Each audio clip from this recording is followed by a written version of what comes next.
As the sun sets on the season, our finale celebrates the rise of the Oxford Cheetahs, the Elite League champions in 2001.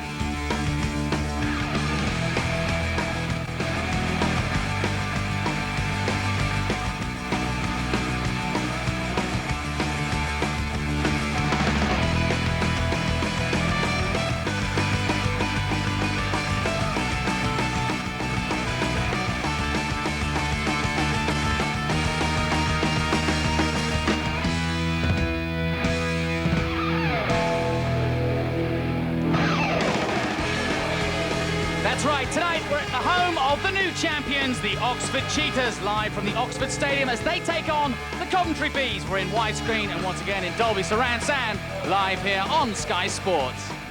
A good evening to you. That's right, a big celebration tonight for the Oxford Cheetahs. They've won the title, but we've got a match ahead of us that's going to be very interesting. Their closest rivals have always been Coventry, and they're determined to win this. With me again, Kelvin Tatum, and obviously when Coventry and Oxford get together, it's always going to be close, but Oxford, of course, want to go out on a high.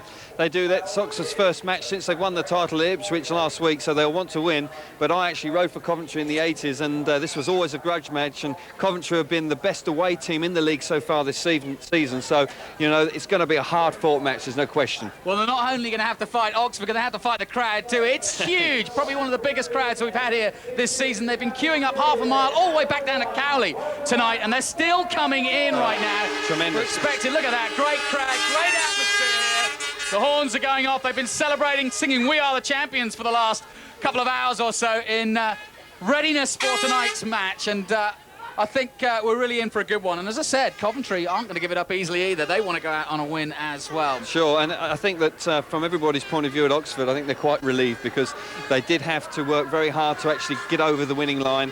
It was sort of touch and go. Paul put them under an enormous amount of pressure. They finally did it at Ipswich when they drew there, and I think everybody here is delighted, they're relieved, and hopefully this evening they can just be a celebration for them. Yeah, and this is the first time they've been home since, really. Exactly, they didn't ride last week at home, so this is a great time for us to be here. We can enjoy the evening with them and celebrate with them, so, you know, I'm sure it's going to be an interesting evening. Yeah, it was a bumpy ride for Oxford in those last couple of weeks. As it came down to the last couple of matches, they had to either win or draw to take the championship. But it's never that easy at the end. Poole came from nowhere right at the end. They had to win all their matches. It got tight.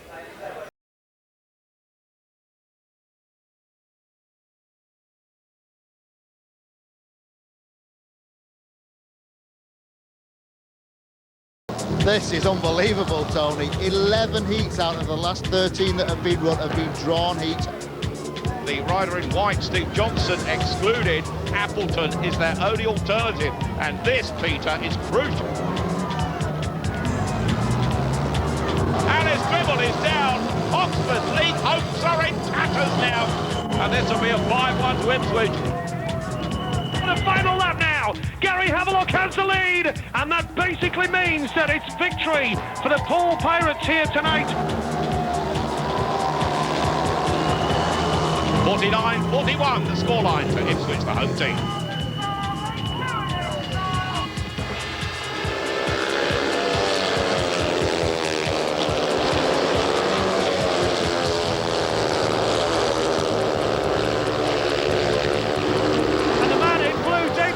Down the outside, so does Ryan Sullivan, and it looks like it's going to be levelled up here. This is the moment, perhaps, when Peterborough level the scoreline. It looks like Poole are going to take a lead into heat number 15 here. That would mean Peterborough would need a 5-1 to win it. Ryan Sullivan, a clear leader, for the Poole Pirates in second and third. Tony Rickardson and Gary Havelock, and the pressure is now very much on the Oxford Cheetahs. We've done everything we can possibly do now, and we put the ball firmly in Oxford court, and basically have to see if the Cheetahs are up to the job or not. Fighting talk.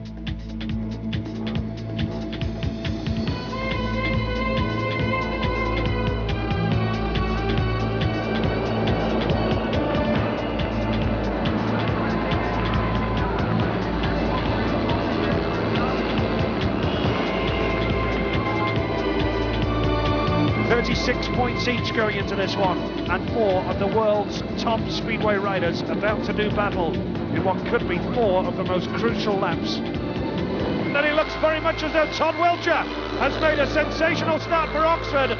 Nichols will try again. Scott Nichols has done it this time. This is spectacular speedway because Chris Louis is through as well. And Ipswich are on a 5-1.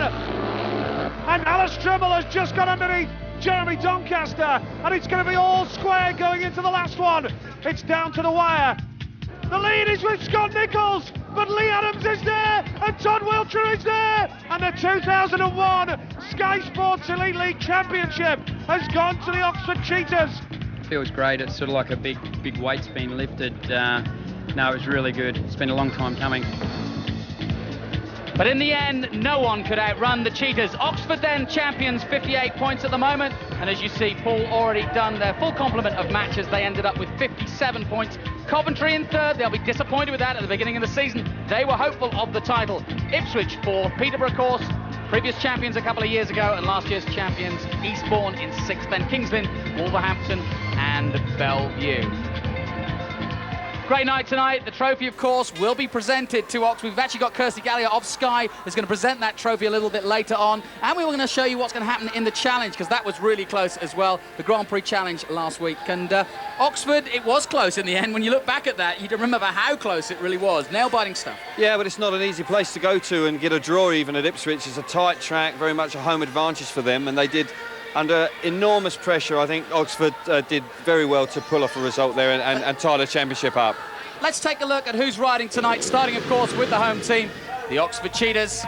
And there is their lineup. Todd Wiltshire, the stalwart of this team. The Dremel brothers, Lucas and Alice. Alice's brother tonight, Brian Anderson. John Oates, Steve Johnson is the captain. Lee Adams, of course, with that average 10.11. Brilliant stuff. Andrew Appleton. And, of course, managed by Colin Merritt. Changing the lineup tonight, Todd Wiltshire at number 1. I think he likes it there. Tremendous starter. Should hopefully hit the front in Heat 1 and win it. Lucas Dremel, the sensation from the GP Challenge, qualified for next year's GP Series. No wonder he's got a big smile on his face. Brian Anderson not looking quite so pleased. He dropped out of the Grand Prix Challenge and out of the series, so he's got a lot of work to do to get back in. Steve Johnson, of course, he's delighted, having captained the side to a victory and his first title as a champion. Lee Adams, I think he's one of the men that's really largely responsible for them winning the championship, certainly the catalyst for it. Young Andrew Appleton, wonderful experience for him, and of course now has a championship medal to put on his mantelpiece. And of course Alice Dremel, the actual top scorer at Ipswich and probably the star man on the night. Of course he was very crucial to their championship campaign. So that's the Oxford Cheetahs. Let's turn our attention now to the away team, the Coventry Bees. And remember, Coventry have got one of the best away records in the league, led of course by Greg Hancock and Billy Hamill. They've got rider replacement for Stuart Robson tonight. He is out with an injured back. Billy Hamill is the captain, Paul Lee. Billy Gennaro, the other American in the side, and of course Britain's Lee Richardson. Fantastic news for Greg Hancock. He won the Grand Prix Champions in Slovenia last weekend, so he's in, and that's really good news for the ex-world champion. Good to see him back on top form. Lee Richardson, potentially a Grand Prix rider, there's no question about that. He's had some illness problems, but back to full fitness now. Andreas Jonsson, I believe, has been one of the invitation picks for the Grand Prix series next year. A very exciting talent for Sweden. Billy Hamill, a Grand Prix winner again this year, really came to the fore midway through the series and always an exciting rider.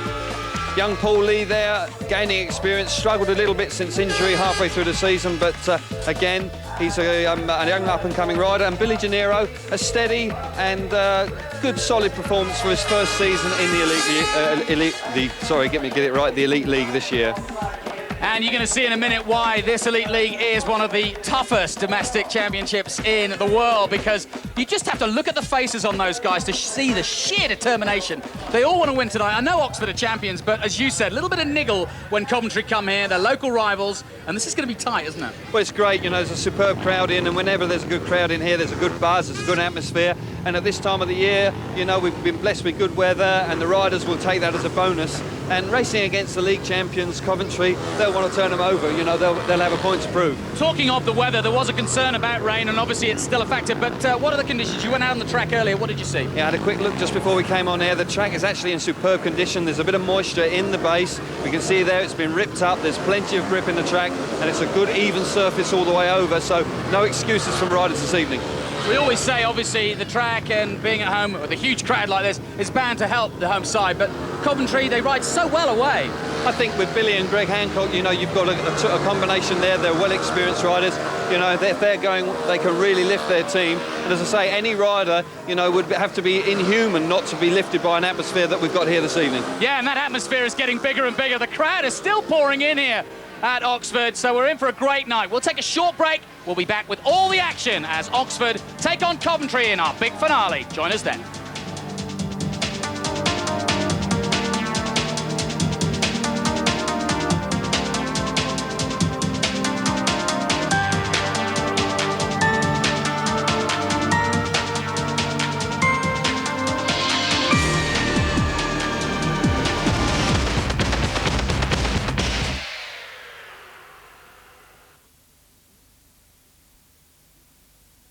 This Sunday, bitter rivals Leeds and Chelsea clash, and you can play along on Sky Sports Extra with our exciting new active competition, Sky Play.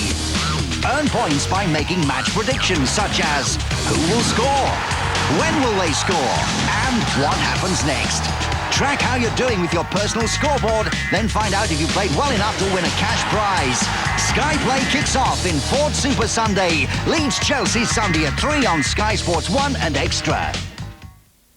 Now for news of one very eagerly awaited premiere. McDonald's new McChicken Premiere has all the ingredients of an absolute blockbuster. The central role is played by fillet breast of chicken, which in turn is superbly supported by pecan salsa, a sour cream and chive sauce, and crucially, focaccia bread.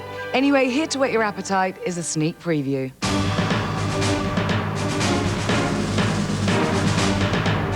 That's the new McChicken Premiere. Whatever you do, don't miss it.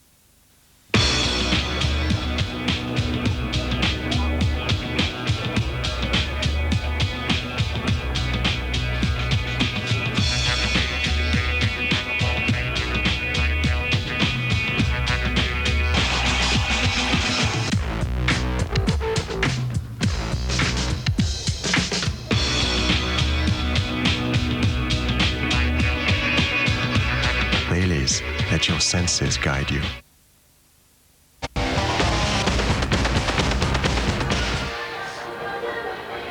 Welcome back to the City of Learning, but the graduates are Oxford this year. They are the champions, and as you can see, the crowd's still pouring in here. And we've got a great atmosphere, I'm sure, as we're about to get underway for this one. Oxford Cheetahs up against the Coventry Bees, and as we've mentioned before, always a good rivalry between these two teams.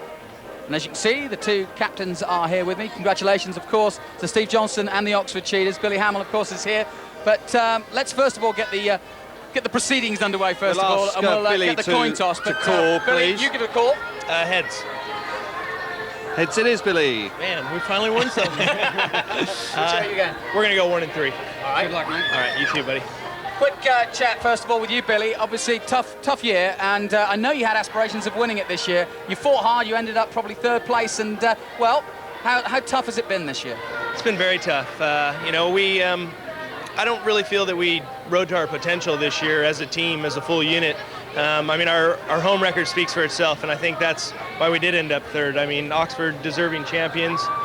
They've been going good all year. They've, you know, manipulated the rules in their favor, and that was, you know, fair play to them. Billy, just picking up on the home question, what do you put that down to? Because normally it's easier to win at home rather than away. It usually is. We haven't, to be honest with you, we just haven't had much of a home track advantage. And I mean, I can't really pinpoint one particular reason. Right. I mean, obviously the track's always, you know, the #1 reason, but you know, all in all, I think the statistics really speak for themselves. If you look back at our home record and our away record, and it's probably been that way for the last couple of years. Right.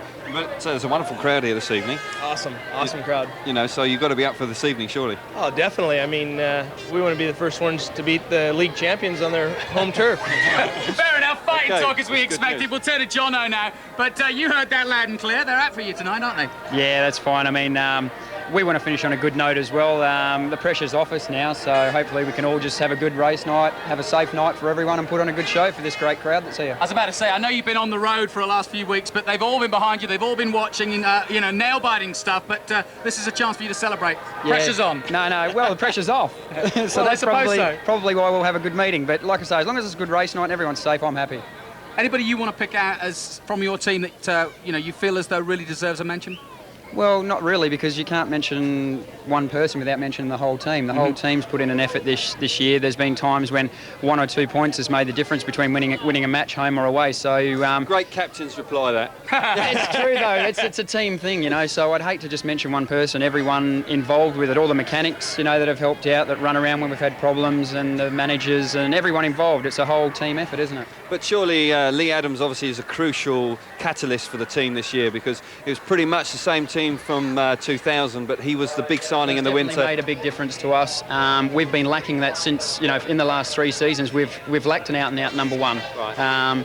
You know, we had Jason here for a season, which was really good, and then other than that, we haven't had a really hard hitter, and that's what Lee's come in and done. So yeah, he's a big part of it. You know, the Dremel boys have come on well. Andrew's started to go well at the end of the year. Brian's had some great meetings. Todd has. It's sort of great team effort then. I think so. Yeah, you wouldn't want to pick anyone. And of course, this crowd have played their part, so I'm sure you want to do it for them tonight. Yeah, they're great. I just want to finish the season, you know, and have a real big party afterwards. Fair enough. We'll let you go off to the pits and get sorted. Thanks, guys. Nice one, Steve. Well, said it all, really. And of course, I'll make mention of one of them. It's Alice Drimel's birthday tonight, so it was, and that's very apt because he was the star at Ipswich and he scored 13 points. He top scored for him. He was critical to them being able to draw at Ipswich and win the championship. Now we've heard from the captains. Let me hear from you. Who do you think is going to win tonight? And why? Well, that's a tough question. That's it's not going to be easy call. I think that you know, we're looking at Todd Wiltshire. He's going to be focusing in on Heat 1. I don't know. I just got a feeling Coventry might just nick it tonight, you know, Jonathan. Well, you'll be popular. I know that's a slightly controversial call, but they have been so good on the road this year, Coventry, and you heard what Billy was saying there here just a few moments ago. They want to beat them, and, you know, just the look on Greg's face there also means he means business. Whatever, we're going to have a great Speedway meeting tonight. I know, and that's the weird thing about it. Ever since we got here this afternoon, there's been an air about this meet. There's been a lot of anticipation. I know the league has decided, but there's a little something in a little bit of electricity. Well, as I say, these two clubs go back a long way. A lot of history in this meeting, and you know, it's always nice. Like the away team this atmosphere will be rubbing off on them. There's no question. There's not that many times when you have a full house and you can really have a buzz. And at this time of year, a nice warm evening. Even I've got my jacket off, and so you know, everybody's going to be enjoying themselves and looking forward to a great meeting. Well, Oxford haven't been champions since 1989, so they are ready for a party for tonight. That's for sure. I bumped into one guy who said, "You tell them out there that I've been coming here since 1941." Yeah. On his bicycle, he told me, and he said he's going to enjoy tonight. So, well, good on him. I hope he has a few drinks and really does enjoy himself, because they deserve it. Cheetahs have, you know, really set the standard this year, and all credit to the management. They put a great team together, and they've got just reward for that. OK, then, it's the Coventry Bees taking on the Oxford Cheetahs, the new champions. Let's see how good they are as we turn now to Peter Collins and Tony Miller to pick up the action. Yes, Oxford may be the champions, but visiting Coventry are the form side of the last few weeks. They've only lost 5 away meetings all season. Tonight's about celebration for Oxford, but Coventry could still be party poopers. Well, as we look at the lineup, there's the starting master of the night is Clive Herman. Our referee, who did the Grand Prix Challenge last weekend, is Mick Potter-White, one of 2 Grand Prix referees this season. Massive crowd here to see on the inside Greg Hancock, the 97 world champion for Coventry. Gate 2 is 33-year-old Todd Wiltshire from Sydney. Gate 3 is Lee Richardson, the 99 world under-21 champion. On the outside, 20-year-old Lucas Dremel in the Grand Prix for next season. Absent for all bar 6 of the last 2 dozen matches for Oxford with an injury. Peter Collins going to have a great night. Fantastic night. Fabulous atmosphere here. The track's in great condition after the rain we had this morning, and certainly for late in October, unbelievable stuff. Coventry have come here to win tonight. We heard Billy Hamill say that Coventry want to be the first team to beat Oxford. Can they do it? We'll have to see. Away goes our starting marshal. The tape will fly up, and they do. On the inside in the white helmet colours there, Greg Hancock, the winner, of course, of the GP Challenge. But now on the outside and going by him, his teammate Lee Richardson. They will team right now. In red, in third place, Todd Wiltshire. Tailed off at the back is Lucas Dremel, who's struggling somewhat here now. But this is going just the way Coventry wanted for the visitors. Greg Hancock, what a ride he's having here. He's team riding with his teammate here, Lee Richardson, the pair of them going for a 5-1. This is a great example of team riding here on such a good track tonight. Well, it is a good track, and this may suit Coventry. They got a fabulous away record, and certainly the league champions, Oxford, already, of course, clinching it before tonight. They will want to win on a high note and finish on a high note. But as they go into the final lap of this heat number 1, certainly it's the visitors from Coventry having it very much their own way. Down the back straight goes Lee Richardson in that yellow helmet colour in front. Greg Hancock, his teammate, in second place. Third is Todd Wiltshire, but all the way it is from start to finish pretty well in this one for the visitors here, and a great performance here by the heat winner there, Lee Richardson, helped by Greg Hancock, of course, providing the team backup, and that's a 5-1 for the visitors, and it's not usual that we get that for the very first heat of a British Elite League meeting, and certainly a marvellous performance. Team riding indeed, a 5-1, Lee Richardson ahead of Greg Hancock, Todd Wiltshire third, Lucas Drimmel tailed off way behind. Yes, off the starting gate, Greg Hancock off gate 1 in the white makes a great start. Look at that, into the first corner. His teammate there, Lee Richardson, on the outside is with him, but Greg Hancock looks across, sees his teammate, lets him come down the outside, lets him lead. Fantastic team riding here from Greg Hancock. To do that, here we are again off the start. The perfect start from Greg Hancock from 1, but again round the outside, Lee Richardson. Bigger radius on the turn there, pins Todd Wiltshire down to the inside, and very unselfishly there from Greg Hancock, lets Lee Richardson lead that race from the outside to gain that 5-1 for Coventry. Well, what a start indeed for Coventry. What about that, lads, in the studio?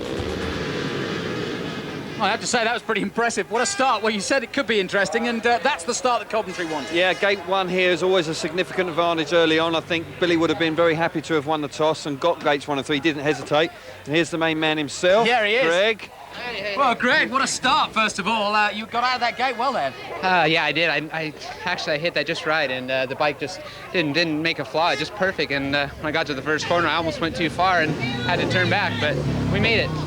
Nice gate 1 though here, isn't it? It's always early on. It's nice to get that start, because it seems as the corner peels off, you two seem to get that advantage going in the first corner. Yeah, exactly. You know what? It's so short to the first corner anyway, so it's like if you can be there in gate 1, and you got such an advantage as long as you don't overdo it.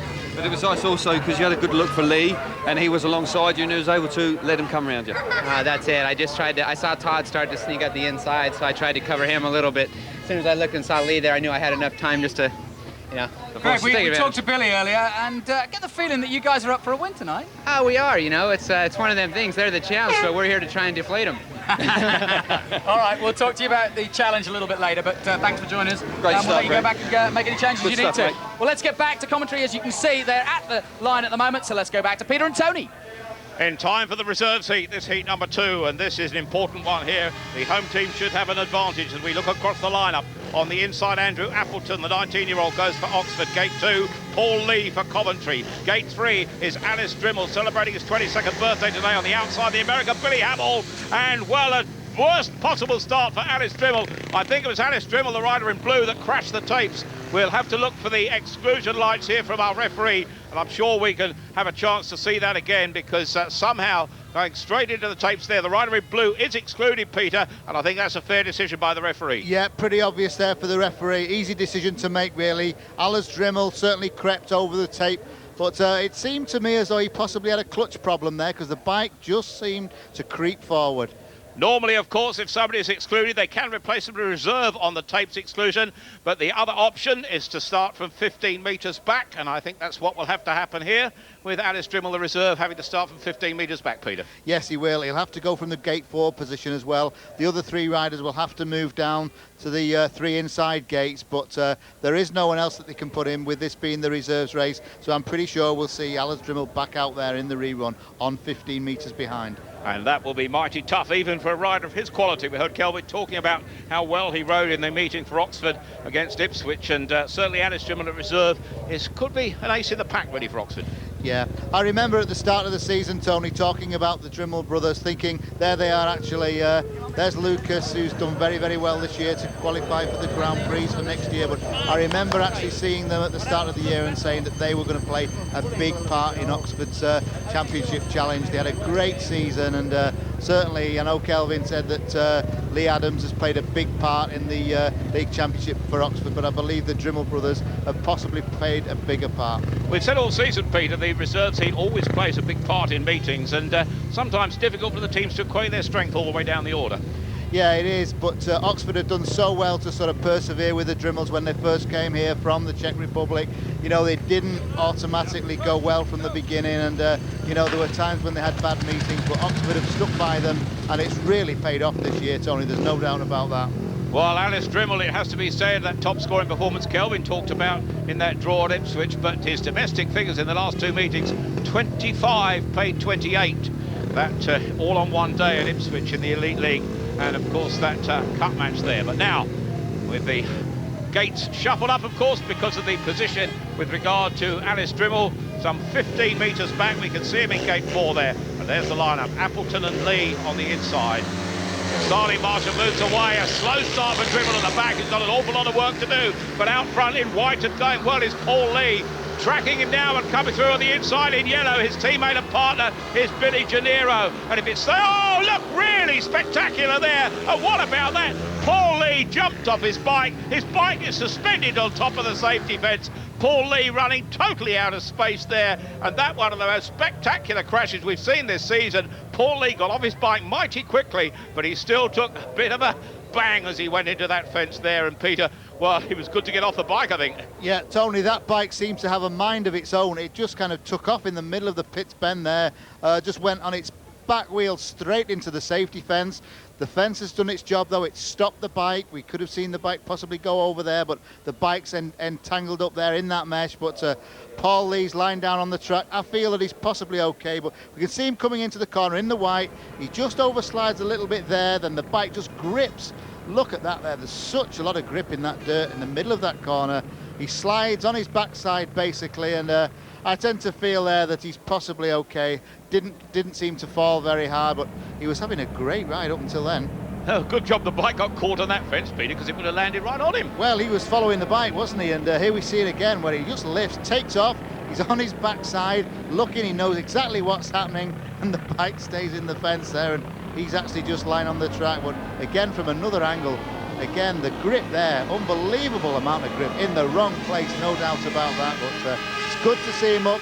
He's up on his feet. Good news to see him walking back to the pits. The bad news for him, though, is he's been excluded, of course, from the rerun by a referee as the prime cause of the stoppage, and that will allow Oxford to make ground, because Coventry in the rerun will have to go with just one rider. That's Billy Gennaro. They will, of course, have to go again with Alice Dryml some 15 metres back, which could be the balancing factor in that equation. But disappointment for Paul Lee, and I'm sure he'd be delighted to be fit and raring to go. I'm sure we're going to see plenty of him later on tonight, Peter. How will he be feeling?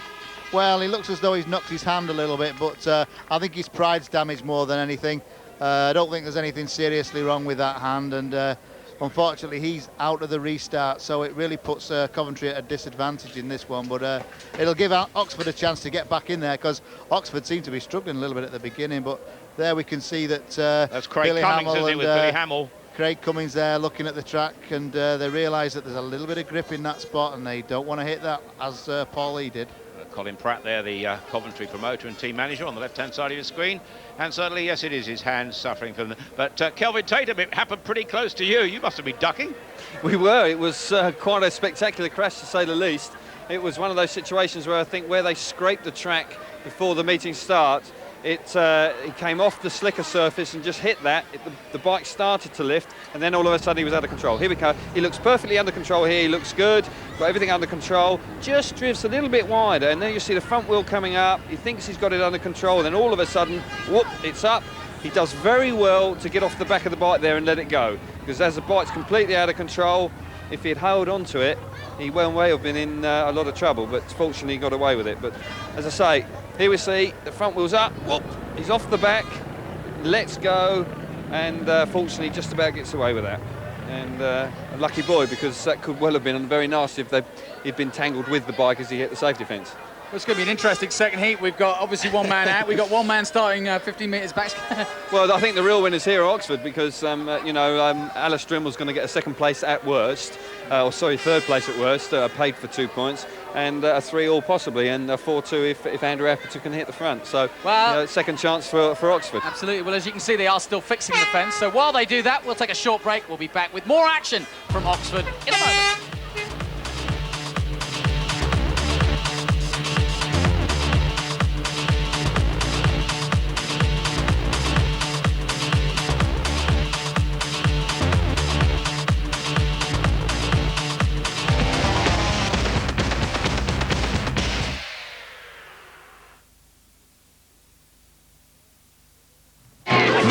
Streets will feel the force. You have the right to sing the blues. Of their first assignment.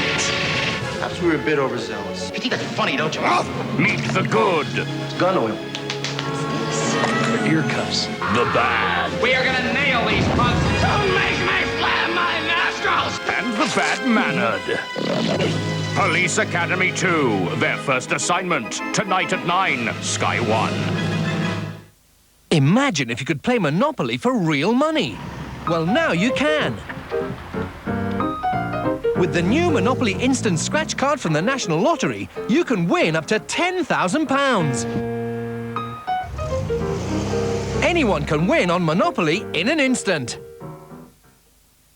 Basically, it grabbed me and took hold of me.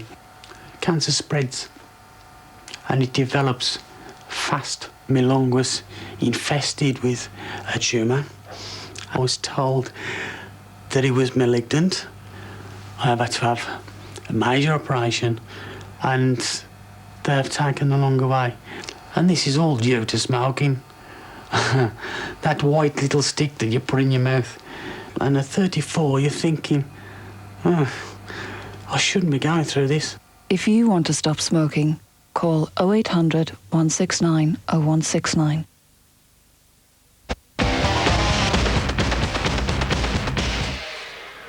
Welcome back to Oxford. Well, they're having fun here already, and why not? They came for some action, and they've got it so far. We've only had one heat, but we've already had some real drama. Big crash indeed, but, well, we're getting what we wanted, I suppose, the crowd. They are. They're in good spirits, and they've seen some good action already, so unfortunately, Paul Lee was able to pick himself up and walk away from that accident, so that's good news for him, so hopefully he'll be okay for later on. Now, if you were riding, would you have gone back out there and had a look exactly what Billy did? I think it was clever of them to do that because there is a ridge there and it can catch you out because it's obviously quite tacky, the material out there, and it did that young lad slightly inexperienced. You can see there those score marks is where it's actually been ripped up, and on the inside of that they haven't done, and it's as he went off the slick bit onto those score marks. Let's take it another just look at caught the him out. Here he looks perfectly under control. His partner's there nicely underneath him. He just drifts out a little bit now, and there you can see it grabs hold of the bike up in the air. Fortunately lets go of it, and the bike gets away from him, and he's lucky not to collide with it there as he bumps against the fence. Here we go from the outside looking in. There we see, looks okay, then all of a sudden, and then up. You know, it's amazing how quickly that happens. But he's let go of the bike, but fortunately he's fine, and there he is. Thumbs up. I'll be back for more later on. I'll be back. Yeah. And this, of course, could work in Oxford's favour because obviously we've seen this in the past, you know. Yeah, if young Andrew Appleton can make a decent start now, hit the front, they could well pull a 4-2 out of this because obviously Coventry have only represented with Billy Gennaro in the reserves heat now. So, yeah, it'll put an opportunity for Oxford to bounce right back after that 5-1 against them in the first heat. But as you predicted, that electricity in the air, and we've seen it already when we've only had one heat. Exactly, you know, everybody's up for this, and Coventry looked really good there. It was almost looking if Oxford were going to go 2 5-1s down before in the first 2 heats, so you know they mean business tonight. Now Billy and Greg do a great job with this team. What would they be saying, having seen the conditions and whatever? Would you be gearing down or up, or what would you be doing in terms of time? I don't think that there'll be any massive change up on the setup of the bikes, Jonathan. I think it will just be aware of that, you know, make sure that there's a little bit more grip on the outside than you would expect, because as you enter the corner it's quite slick, the bikes are turning quite easy,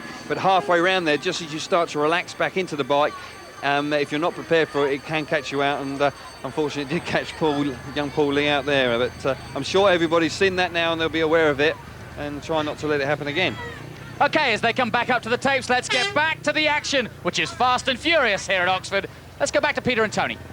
That is Billy Gennaro, of course, now the sole remaining Coventry rider in this race, and certainly in a purple patch of form recently. 66 pace, 79 from his last 10 matches, and that's nearly 8 points a meeting at reserve. That man in blue, of course, and his Dribble, the man, will have to come home from 15 metres back. And Peter, perhaps you could explain, if you were riding and you were Andrew Appleton, what would you be doing? Well, he's got a tough call to try and beat Billy Gennaro in there in the yellow. Billy's such a good rider. His first year for Coventry here, over from America, first time. Made a good start in that first one with Paul Lee, but really Oxford have got to do something now. They've got to get in this hunt, and Andrew Appleton and Alice Dribble have got to get some points. Andrew Appleton going from gate 2 there. Gate 3, Billy Gennaro from Coventry on the outside. Alice Dribble 15 metres back. But surely, Peter, Appleton has got to get in front and then hold Gennaro up to allow Dribble to come. Well, he has, because Dribble will be coming from behind Billy. Dribble is very, very fast. We do know that. He can make up this ground, but if his teammate can hold up, then that'll be good.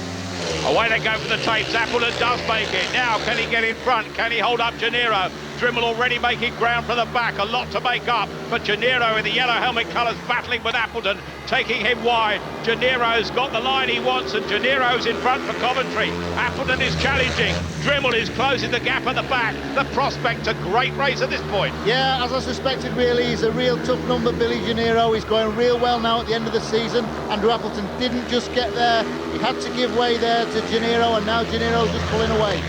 Well, Dribble has got speed at the back, but really, can he get by his own man to catch Billy Gennaro? And I don't think so, because Gennaro there in the yellow helmet colour with a lap and a quarter to go now is opening up a gap in front, and this will keep Coventry in front.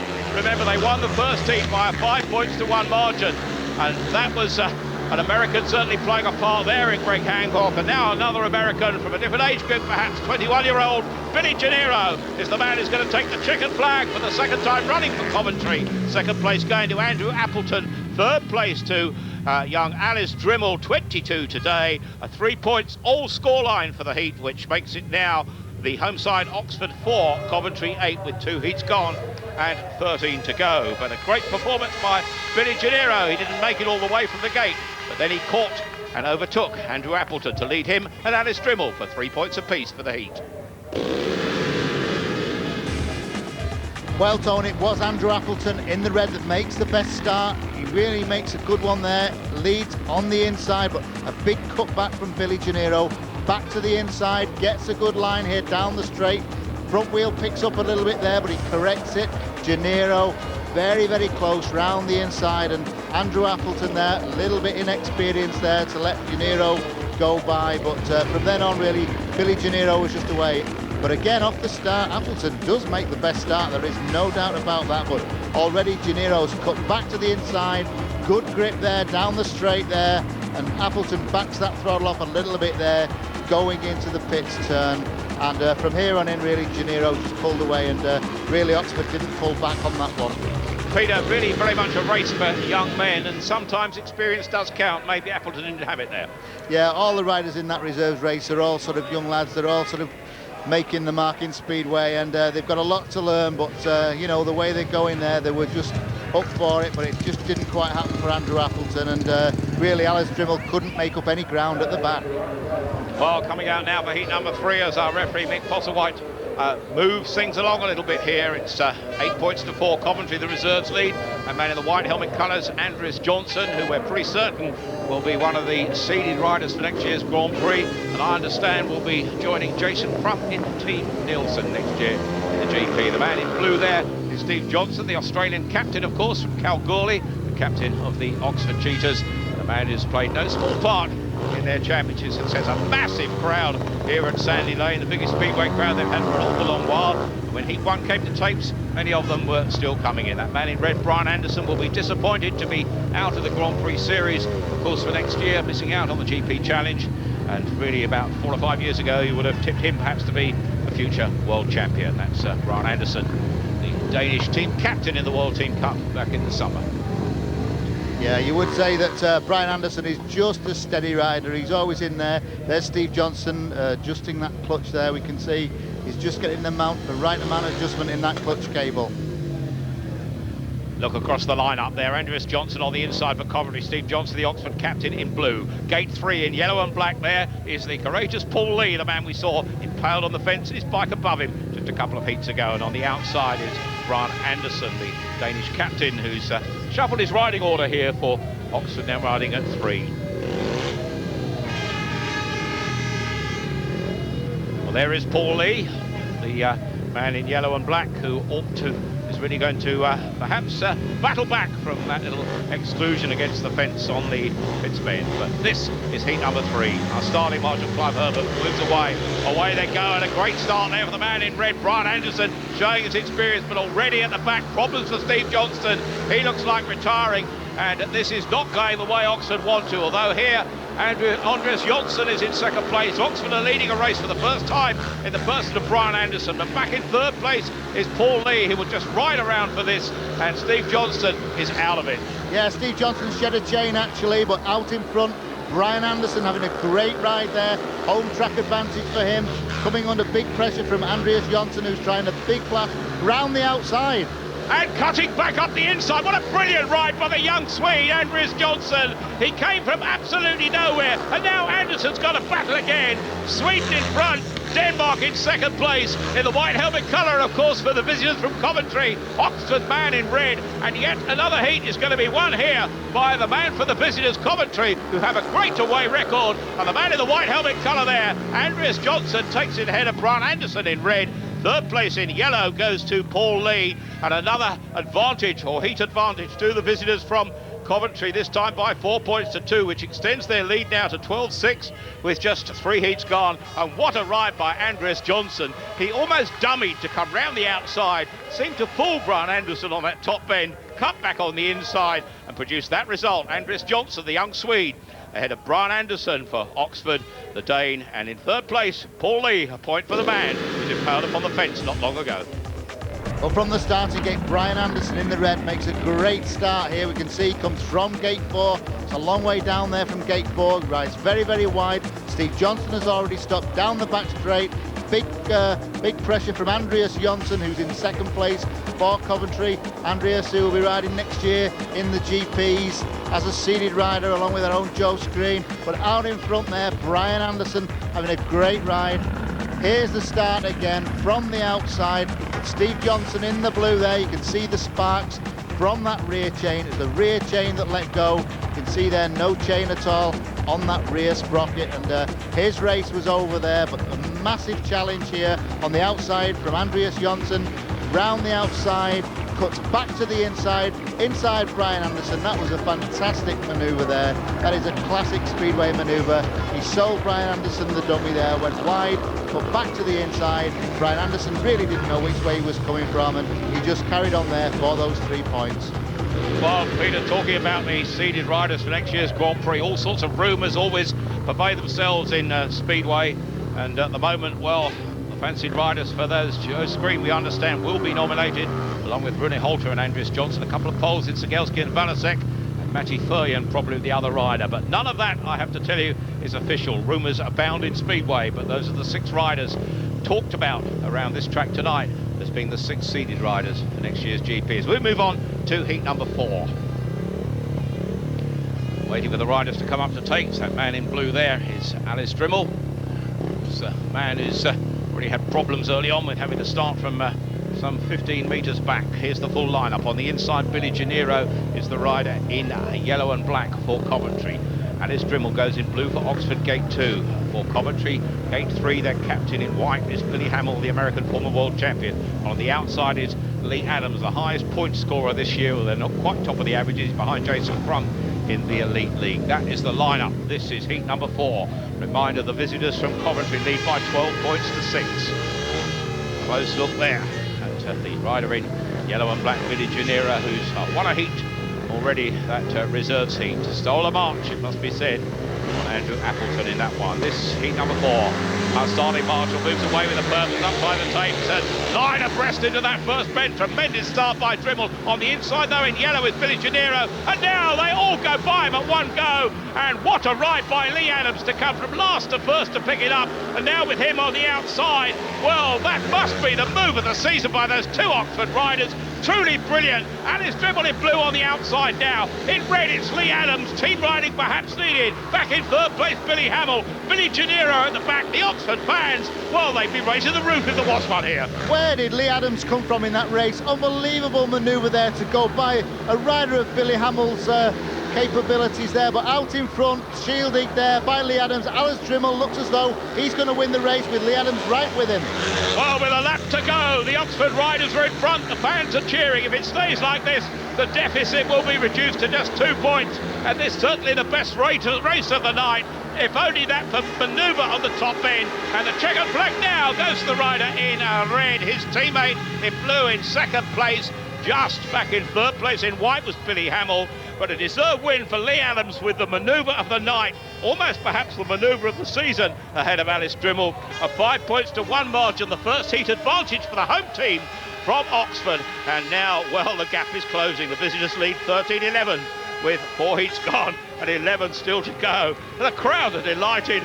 I think, Peter, we're just about catching our breath because that was a fantastic manoeuvre on that top bend in lap 2.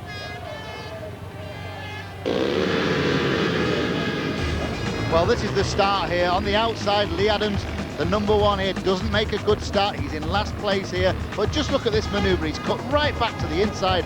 Billy Hamill there, Billy Gennaro, so surprised for them. Rider there in white, Billy Hamill. What a surprise to find Lee Adams just blast through there. There didn't seem to be a gap whatsoever, but right with him, Alice Dribble rode a fantastic race there to hang on to that 5-1 with the pair.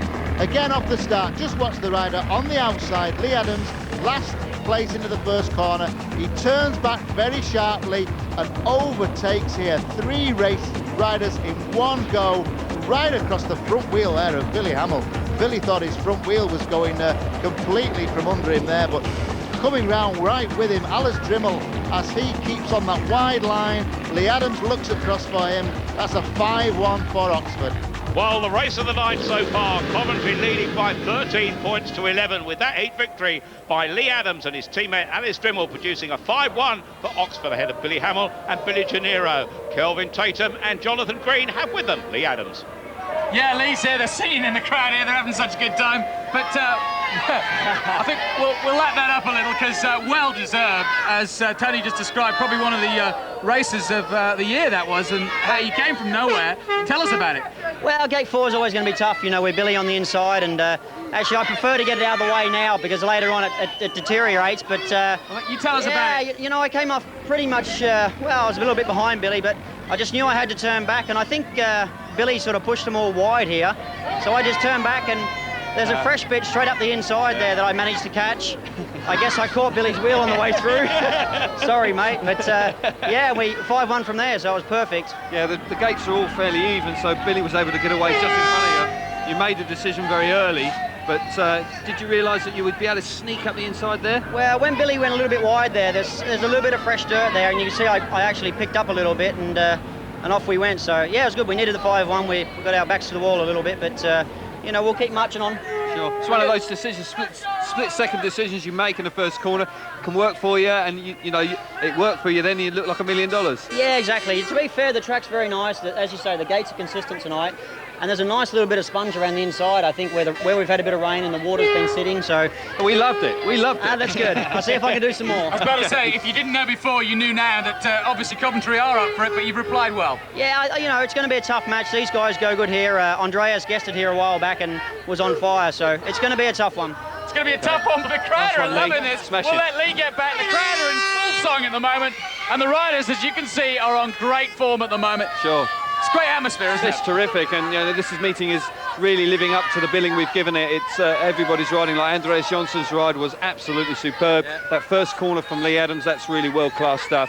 And I think Billy Hamill actually did very well to miss Lee Adams as they came out of it. I think a lesser rider may well have collided with Lee at that point. We've been saying it all season. I know that Jono was giving credit to the Dribble brothers, and they have come on.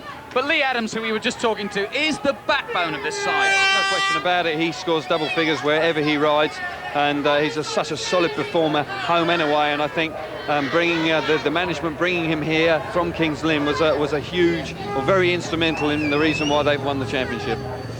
As you can see, the riders coming out for this next seat, and we now have a real match on with 13-11. Yeah, we're seeing Brian Anderson there just getting pushed off. He may be slightly deflated after being absolutely outridden in his first ride by Andreas Johnson. He'll want to try and bounce back and get some of his confidence back in this one. And it tends to be Brian Anderson's way. He doesn't think about it for too long. He gets back out there and...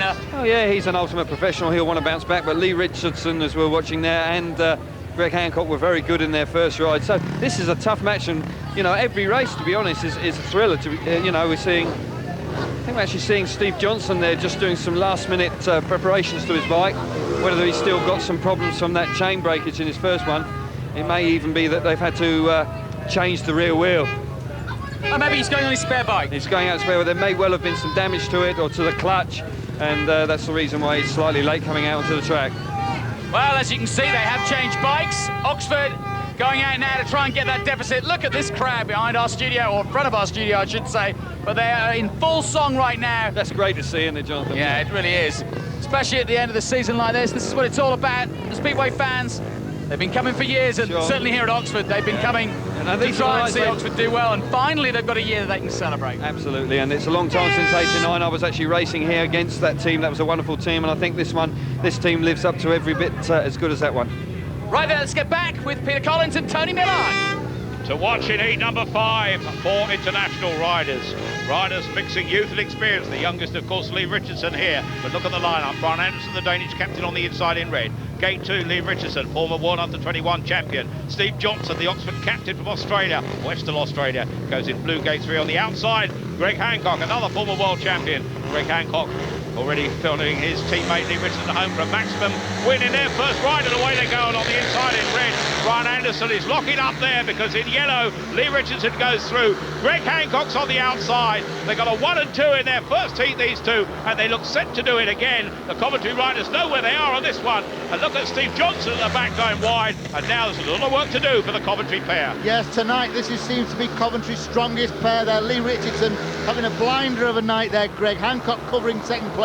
It looks as they'll get a 5-1 here. Steve Johnson there at the back, but what a ride here for the Coventry pair. They're just riding the fast line and staying on it and just pulling away from the Oxford riders. Well, at the moment they don't need to do any team riding. With a lap and a quarter to go, the man in yellow is Lee Richardson. In second place in white is Greg Hancock, the American who won the Grand Prix Challenge to qualify again for next year's Grand Prix. Back in third place, trying to put them under pressure is Steve Johnson. Really struggling is Brian Anderson. He will just trickle home, but with the checkered flag approaching here, it's only just in second place there, but certainly the winner in yellow, Lee Richardson, no problem. Greg Hancock gets second place just ahead of Steve Johnston in blue, but that is a 5-1 to the visitors from Coventry, who now lead 18-12, and a chance to see it across the line. That's no problem for Lee Richardson. And coming into second place here, Johnson putting Hancock under pressure, but in the end Hancock doing it by clear bike length to earn second place, and his team a victory by 5 points to 1 for the heat to extend their lead to 6 points. Tactical substitutions now available to the home side Oxford. And what a ride by that pair there for Coventry, Greg Hancock and Lee Richardson, certainly providing ammunition to help their team towards victory. Richardson ahead of Hancock. Johnson for Oxford, the consolation point, 5-1. 18-12 it is to Coventry, with just 6 and 5 each car. Well, the damage was done here with the starting gate with Lee Richardson there coming. Yellow helmet, what a start. Now, Greg Hancock's on the outside really, but Greg doesn't seem anywhere near as quick as Lee tonight. Lee is absolutely flying. Greg's there back in the traffic, but he manages to get ahead there of Steve Johnson and Brian Anderson. But Lee Richardson just having one great ride there. This is the outside position with Greg Hancock just getting ahead of the Oxford pair, but again it's Lee Richardson that's got the perfect line round the inside. There's still grip low down, and Lee was looking across there. He knows exactly where his teammate is. He knows that Greg Hancock's in second place, and the pair are still riding quite tight at the moment. Still lots of dirt and grip round the inside of the circuit.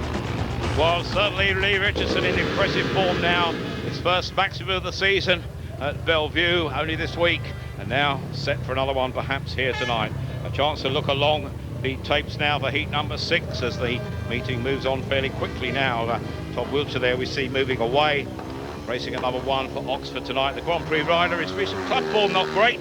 Of course, qualified Todd Wiltshire for next year's Grand Prix. In the end, with some comfort because he finished 8th overall in this year's World Championship.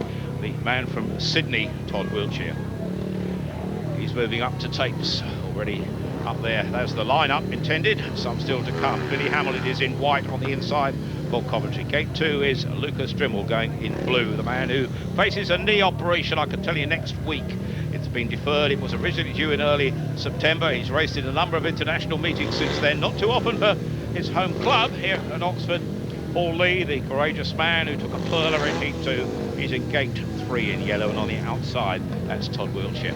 Yeah, we can see the starting gate there, just 10 yards out, very grippy. We can see the ruts there on the start, lots of loose dirt there from that starting gate, and you can see that Billy Hamill off gate 1 is very, very close to the rider in blue there, Lucas Drimmel. He's very, very near, although the start marshal now has moved Billy over a little bit to give the rider in blue a little bit more room.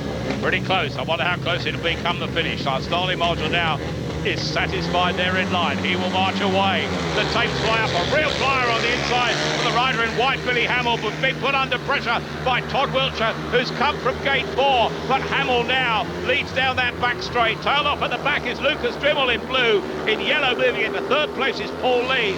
Something wrong with Lucas Drimmel surely in this one. But out front, the battle between Billy Hamill from the USA, Todd Wiltshire from Australia. Hamill riding for Coventry, Wiltshire in the red helmet colours for the home team Oxford. Remember, the home team wear red and blue, the visitors white and yellow throughout the evening. Yeah, Billy Hamill's out in front in this race. He's not trying to team ride. He had a bad first ride, really. Just got 1 point for 3rd place. He needs a win here, and the way he's going, he's going to get that because he is just riding like a rocket in this one, Tony.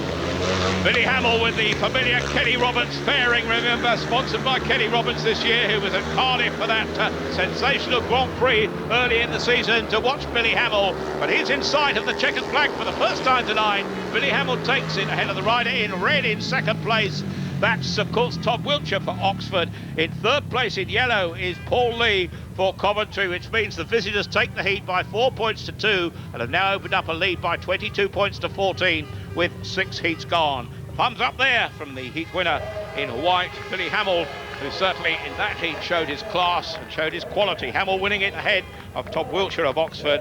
Teammate for Billy Hamill, Paul Lee. In 3rd place, Lucas Drimmel, once again struggling and tailed off at the back of the heat. Yeah, the start there, Billy Hamill, just look at that start from Billy. He really dropped that clutch before the opposition. I mean, making starts is so important about getting out first, and Billy was so quick there with his reactions. His clutch had gone out before anyone had even moved, and you could see from this race that he just wanted to go out there and win it in as fast as possible time. But with him, Todd Wiltshire stayed with him for a lap or so, but the way Billy was going in this race, no one was going to get near him. With 6 heats gone, an 8-point lead. Jonathan Green and Kelvin Tatum. It's going the way of Coventry. Yeah, it is at the moment, obviously, but one person not too worried about that, of course, is Vanessa Purchase, the promoter of the Oxford Cheetahs. And what a season and a 4-year dream for you. Yeah, it's all come true this season. You started 4 years ago, and Oxford at the time were trailing a little bit, but it's kind of been a hard, long 4 years, but you must be delighted with the way it's gone. I am this year. I mean, it has been a long, hard 4 years, but the out-and-out thing this year was bringing Lee Adams into the team. I was about to say, that was the master stroke. You've just stolen his question. I was going to say, but, well, really, it was. And why him, and why did you make that decision? Because it was a big one. Well, I mean, Lee Adams only lives at Swindon. We're at Oxford, and we're 45 minutes across the way. He's got a young family that he wants to see more of, and I wanted him to come and ride for me. It was no secret. I'd bring him across, and my goal was to win the league. And tonight, a big man like Lee Adams, top riders, huge crowd. This is what Speedway's all about. Absolutely, it's a family sport. Steve and I have always maintained it as a family sport, and the crowd here tonight speak volumes. I was about to say, they've come in their droves tonight. It's been awesome. They were still training before the start of the meeting. They were way back to Cowley. They were right up to the top of the road, and I opened a 4th turnstile, and we just got them through as soon as we could. Fair enough. Great to see, and it's superb effort from everybody concerned. But Lee Adams has brought a certain steel to the team, I think, hasn't he? He's sort of like his professionalism has rubbed off on the other riders. Yeah, I think so. I mean, Lee's a very professional guy. The rest of the team are professional in their own way, but he's just sort of set that precedence for everybody to follow, and the atmosphere in the pits with all the riders this season's been phenomenal. And was it also, I think, a smart move was picking Steve Johnson as captain? Yeah, Jono's a cool captain, he always has been, and he's the life and soul of every party, as everybody knows. Yeah. Yeah, he mentioned the party. He said something about a party tonight. Yeah, and Christmas, I Oh, believe. yeah, Christmas, yeah. Dribble Brothers also a great move. They've come on and on. Last year, you know, everybody said, oh, how good are these guys? And they didn't show. This year they've been great. What about next year? Well, they'll probably be even better next year. What about the team next year? What are your hopes? Oh, I haven't got a clue. I haven't even thought that far. I just want to get tonight over and done with, and that's it. All right, well, we'll let you get back there. Congratulations again you. on winning the league, though. Well Thank done. you. Thank you very much, Vanessa. Okay. Yeah, I don't want to think about next year, she says. I want to carry on with this year. She's worried about the party and John, I think. She is, yes. She's going to spend she's going to spend Christmas in Australia. Now, Billy Gennaro is out here and he's on Greg Hancock's bike. Yeah. Must have had a slight problem with his. Greg's bikes are always in top condition, so it'll be interesting to see how he gets on with it. I'm sure it's something that happens on quite a regular basis, I would think. Well, let's find out with Peter and Tony as we pick up the next heat.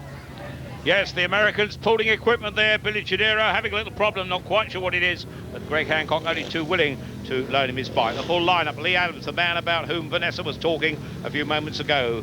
Second top scorer, well, second in the averages in the Elite League. He's on the inside. Andreas Johnson, a flying heat winner, first time out, believed to be in the Grand Prix next year, and certainly as a seeded rider. Gate 3, Andrew Appleton, and on the outside, the lineup completed by Billy Gennaro. And now away they go on the inside in red, Lee Adams, but Lee Adams is pushed under pressure here by Andreas Johnson, who comes through on the inside. What a great ride again by Andreas Johnson to go by Lee Adams, and that's not too often that happens. When Adams is in front, he normally stays there. A real battle between the front two. Third place occupied now by Andrew Appleton. At the back it's Billy Gennaro, but a real battle out front. Yeah, Andreas Johnson was very, very fast in that first ride, but he looks even quicker in this one. Gets a little bit too much grip there, but being chased by Lee Adams, and you know, to stay ahead of Lee Adams, that's unbelievable stuff, and it just shows you how good Andreas Johnson is actually coming on, Tony.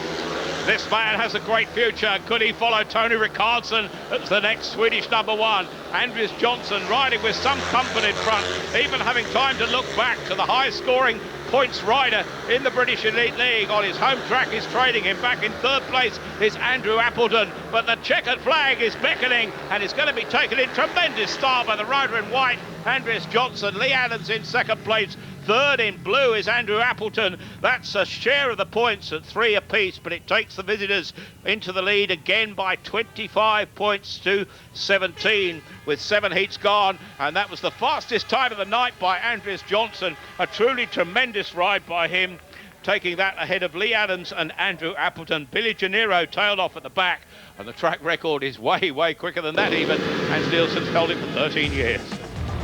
Yeah, Andreas Johnson must have changed gear or something on that bike, because he's made such a difference here. He was fast in the first one, but look at this manoeuvre here where he cuts back on the inside of Lee Adams. I think Lee felt that he'd got that race in the bag there, but the way the Swede Andreas Johnson came through on the inside, unbelievable stuff there. Just gripping there, the back wheel, pulling him round the corner, but off the start. Again, it was Lee Adams that made the best start, but this cutback manoeuvre here from Andreas Johnson, back to the inside on a little bit of grip there, surprises Lee Adams and goes straight into the lead there, into the pits bend.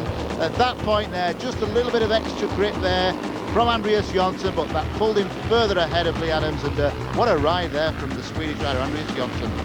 7 heats gone and 8 to go. 6 individual heat winners have come from the Coventry lineup. They lead by 8 points, and the league champions have a lot to do. Their fans have turned out in their thousands tonight. They'll be wanting better in the remaining 8 heats. All of it coming up after the break.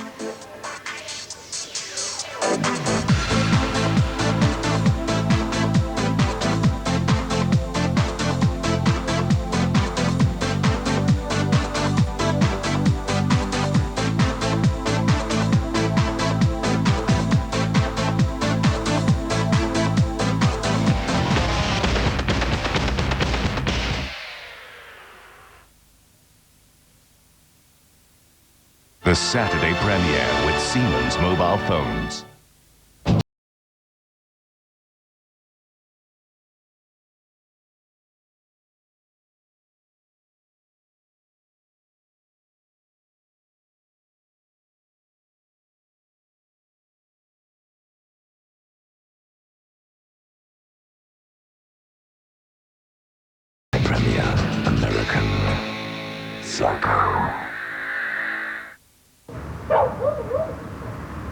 I earned a little more money tonight, without doing a thing. It's called overnight sweeping. Another smart idea from the Woolwich for making my money work harder. It takes the cash in my open planned current account, and when I'm not using it at night, sweeps it into a high interest account to boost its earning power. And what's more, I can access my account in all sorts of ways, anytime, day or night. So, when I go to sleep in the morning, I know I'm going to be better off. Overnight sweeping. Another smart new open plan idea from the Woolwich. You're either with us or without!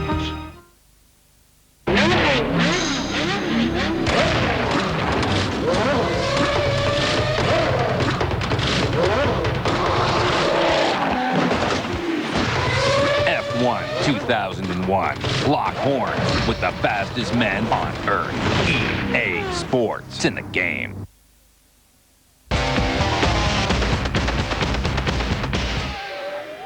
Welcome back. Oxford Cheetahs 17, Coventry Bees 25 after 7 heats. Great atmosphere though here. Crowd loving it, every minute of it. And we've got it tactical as well. Lee Adams coming in right now for Alice Drimmel, and it's an important one. We've seen it so many times before. Obviously, when you're 6 points behind, you can make a tactical and make the big difference, because if you get behind at this stage, it's all over. You want to try and grab those points back as quickly as possible. I think it'll actually be Lucas Drimmel that will be replaced, Jonathan. Oh, yeah, you're right. Lucas has been the one that's off of form, but Lee's been riding well. He rode superbly well in his first ride. He got beaten by Anders Johnson in his previous race, but if they can get a 5-1 in this race, then they'll only be a couple of points back, and then the meeting is all on. And I think it's a wise move by Colin Meredith. Of course, you know, they desperately want to win in front of their home fans tonight. You know, everybody's having such a good time. It will be really a nice way to cap it if they can actually beat Coventry this evening. Well, I have to say, it's going to be hard fought, because Coventry have showed in these first few heats just how determined they are. Yeah, they're riding with a lot of grit and determination. You know, Andres Johnson's had 2 superb rides. Yeah, he's on great form. He is. Billy just came out and won his last race, and Greg and Lee Richardson were on fire. In actual fact, it's not going to be so easy this race, because Lee Richardson actually is unbeaten so far. So both Alice Drimmel and Lee Adams are going to have to be up to their best, because certainly Lee Richardson is. Yeah, it happens in a lot of sport, doesn't it? You know, the visiting team know that they're going to be up against a wall, a sea of opposition, and they come out fighting. Well, it is. It's like that reverse, it's sort of that motivation. All of a sudden, right, we're going to show these people.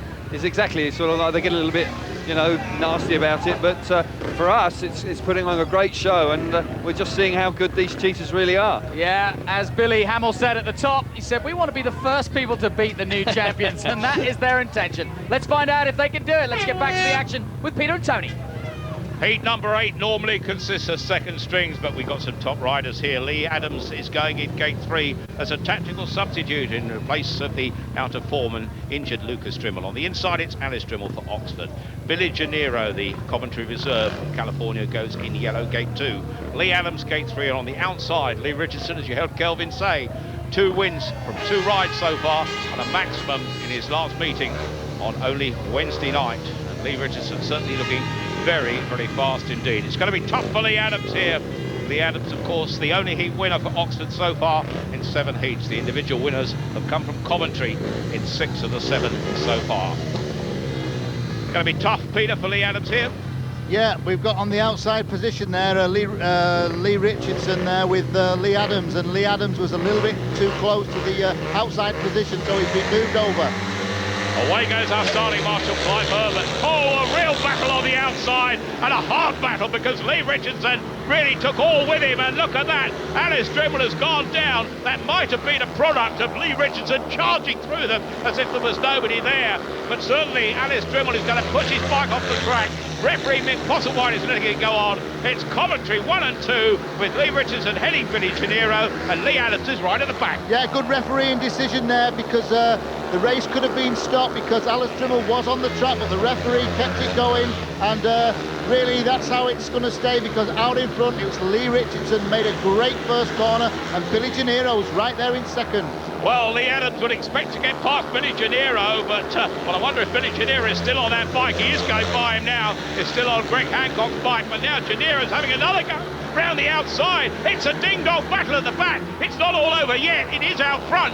Lee Richardson is going to notch up his third win of the night in white, and in second place there, Billy Gennaro in yellow heads Lee Adams, and it can't be often that Lee Adams, so full of points this year, finishes third on his home track. He's not very happy about that. Coventry will be absolutely delighted because now they've up a 12-point lead, and that looks insurmountable even for the league champions at home.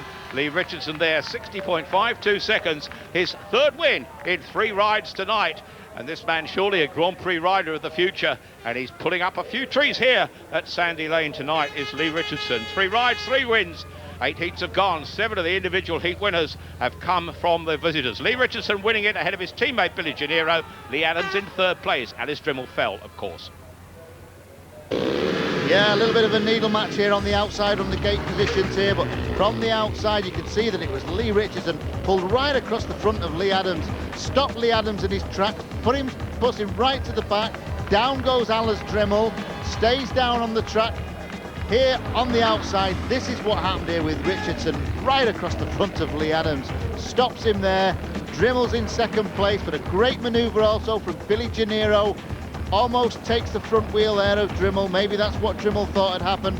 Felt the race should have been stopped, but look at that start there from Lee Richardson. Difficult to get across from gate 4, but he did it perfectly.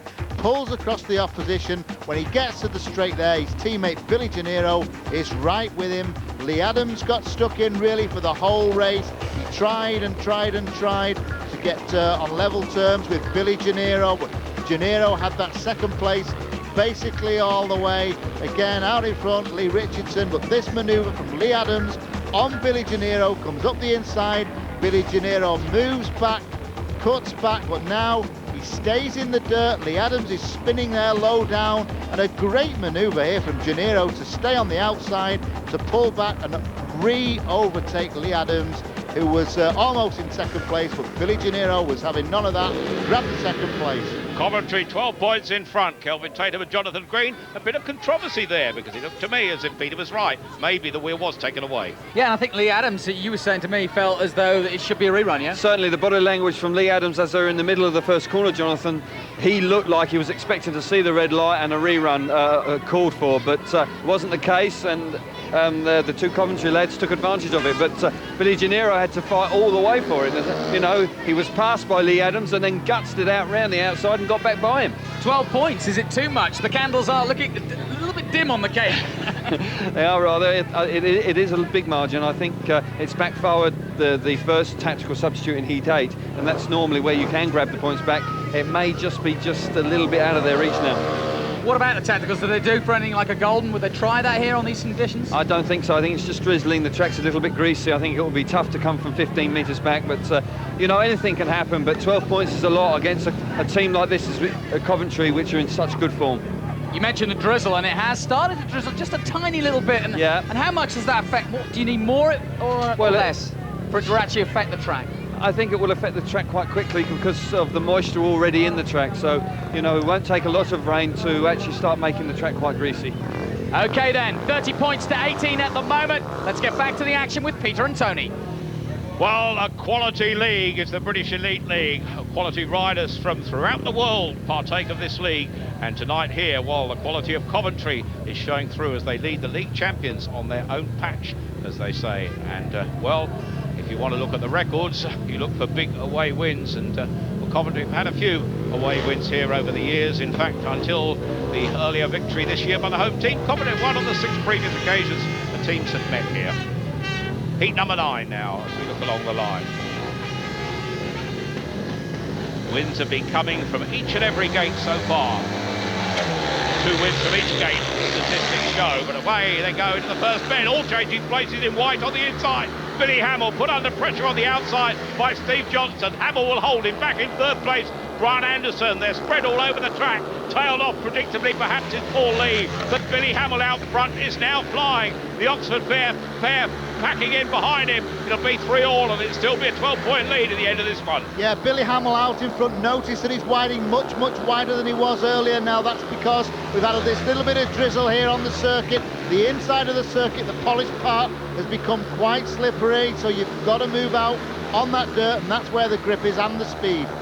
Billy Hamill, Trackcraft, the Kenny Roberts fairing the orange colours at the front of his bike as he goes into the final lap in front of the man in the blue helmet colours, Steve Johnson, the Oxford captain. Back in third place is Brian Anderson.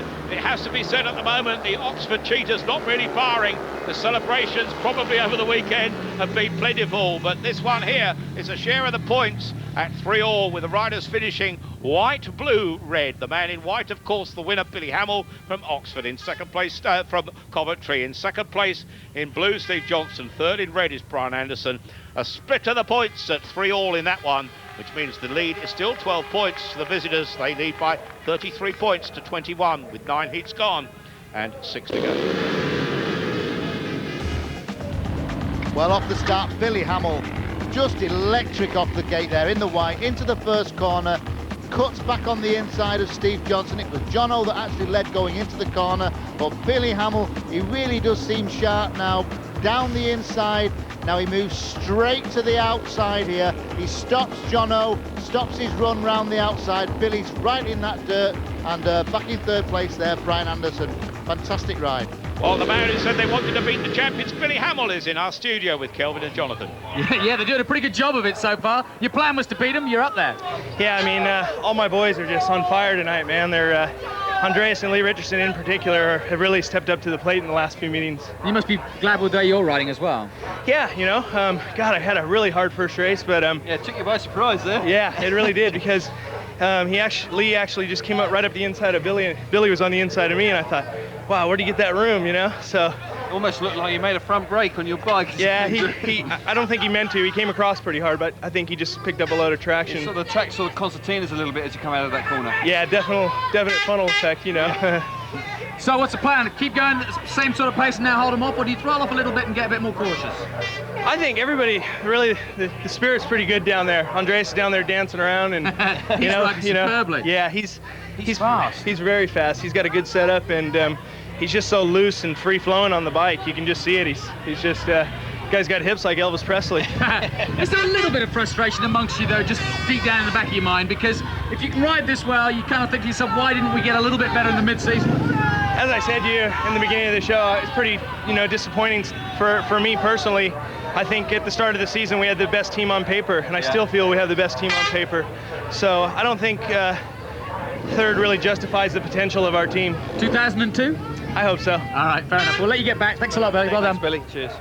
Yeah, it's an interesting point, like it says, on paper. Well, the weird thing about this Elite League Championship this year is on paper. Yeah. I don't know, Poole were like 20-1 at the beginning of the season. They weren't favourites. No. Oxford with Lee Adams obviously were up there, but Yeah. I don't think anybody thought they'd be as strong as they are. No, they've certainly put a tremendous effort together to win the championship. I think Billy shows some frustrations there. I think that the answer to the question is really that there's been some inconsistencies at the Coventry track.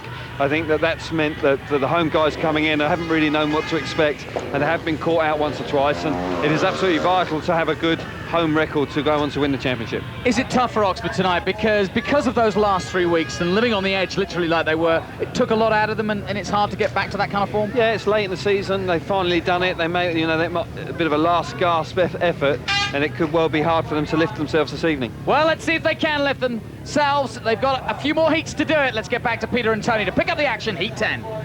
Those few more heats include this one, heat number 10 on the inside. Lucas Drimmel for Oxford, struggling tonight in blue. Gate 2, Billy Genera, the rider replacement for Coventry, in yellow. Todd Wiltshire goes for Oxford on gate 3 with just a third place and a second to his name so far. And the huge crowd here could see Andreas Johnson of Coventry in the white helmet colour win his third race in a row. He is pretty fast tonight. The crowd, we can see in front of the stand there, absolutely packing in here on party night at Sandy Lane. But as I said earlier, the party poopers on this form could be Coventry, who lead by 12 points. Yeah, I think Oxford, Tony, are getting in the party mood a little bit too soon, to be honest, because they seem to have slackened off tonight, don't they? Well, certainly they've had a few upsets at home. Coventry, one of the best teams in the league, probably the best away. But this time, Todd Wiltshire round that bend, out front. Todd Wiltshire, no, he's stretched to that because in yellow, Billy Gennaro, who's having a purple patch in the league at the moment, the young Californian, has opened up a gap here. And Billy Gennaro could be set for his second heat victory of the night. Billy Gennaro in front, back in third place. Andreas Johnson is now coming with a vengeance on the outside. Todd Wiltshire closes the gap. Round the outside goes Andreas Johnson. Disappointment in the back again for Lucas Drimmel. He's out of this one. And the battle is joined out front. And at the moment, it's 1 and 2, Coventry. Yes, Tony, Andreas Johnson has got past Todd Wiltshire. Todd Wiltshire back in third place there. Now again, the Coventry pair looking so good.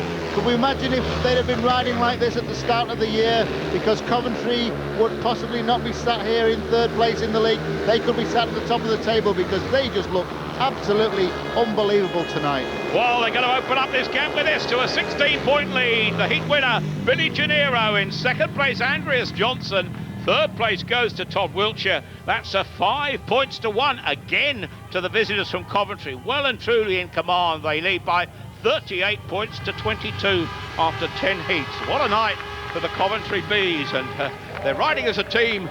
They're helping each other, and Billy Gennaro, as I said before, is in a purple patch at the moment. Billy Gennaro coming into this, he got 66 plates, 79 from his last 10 matches, and improving as he goes, the young Californian, to win that one ahead of the Swede Andreas Johnson. Todd Wiltshire, the consolation point for Oxford. What a good start for Billy Gennaro in the yellow there. He gets a nudge from the rider in front. It's Todd Wiltshire that makes the start, but Billy rides a very tight first corner here, gets a lot of grip down low on the inside, sneaks up the inside past Todd Wiltshire. Todd Wiltshire almost loses it there on the pit's bend, slides right round, almost stops the bike, but now he's got a predator on his tail because Andreas Johnson is stalking him for that second place, and eventually he does get the second, and that's another 5-1 for Coventry. 10 heats gone and 5 to go. Victory virtually assured for the visitors from Coventry, who lead by 38 points to 22. The remaining 5 heats all coming up as they mark their programmes, do the calculations, and the Oxford fans can't quite work out how their team could possibly win this one. Frankly, nor can I. More after the break.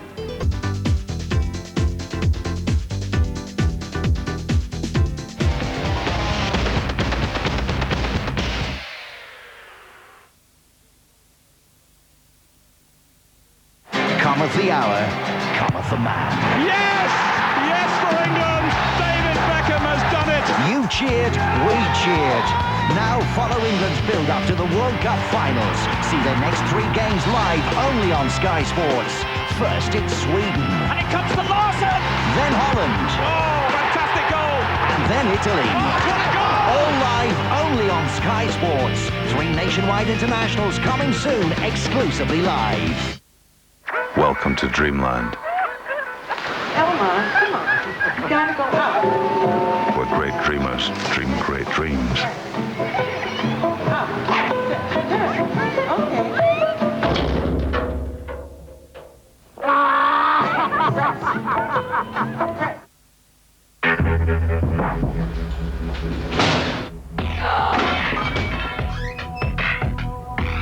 How could you?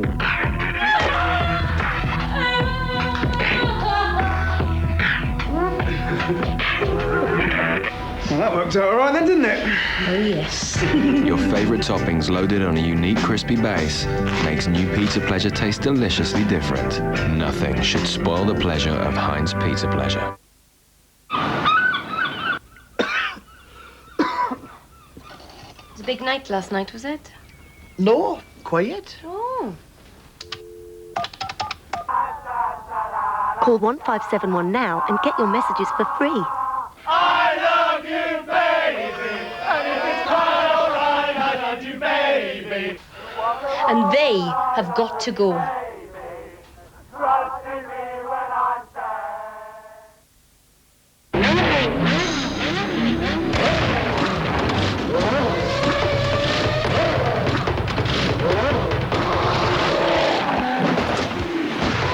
F1 2000. 2001.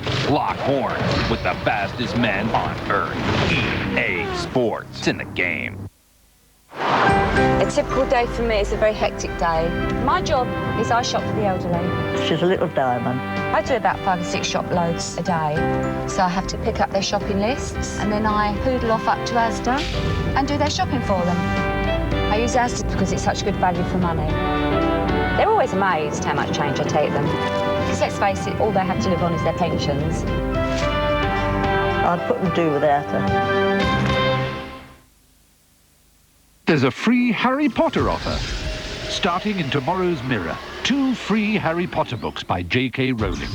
Only in tomorrow's Mirror. My new egg card gives me 0% interest for 6 months. So I'm here to buy myself a husband. Would he mind cutting the mullet off? Has he got any previous owners? This. Can I get number 10 without the cat? Does he come in taller? Troszkę większy.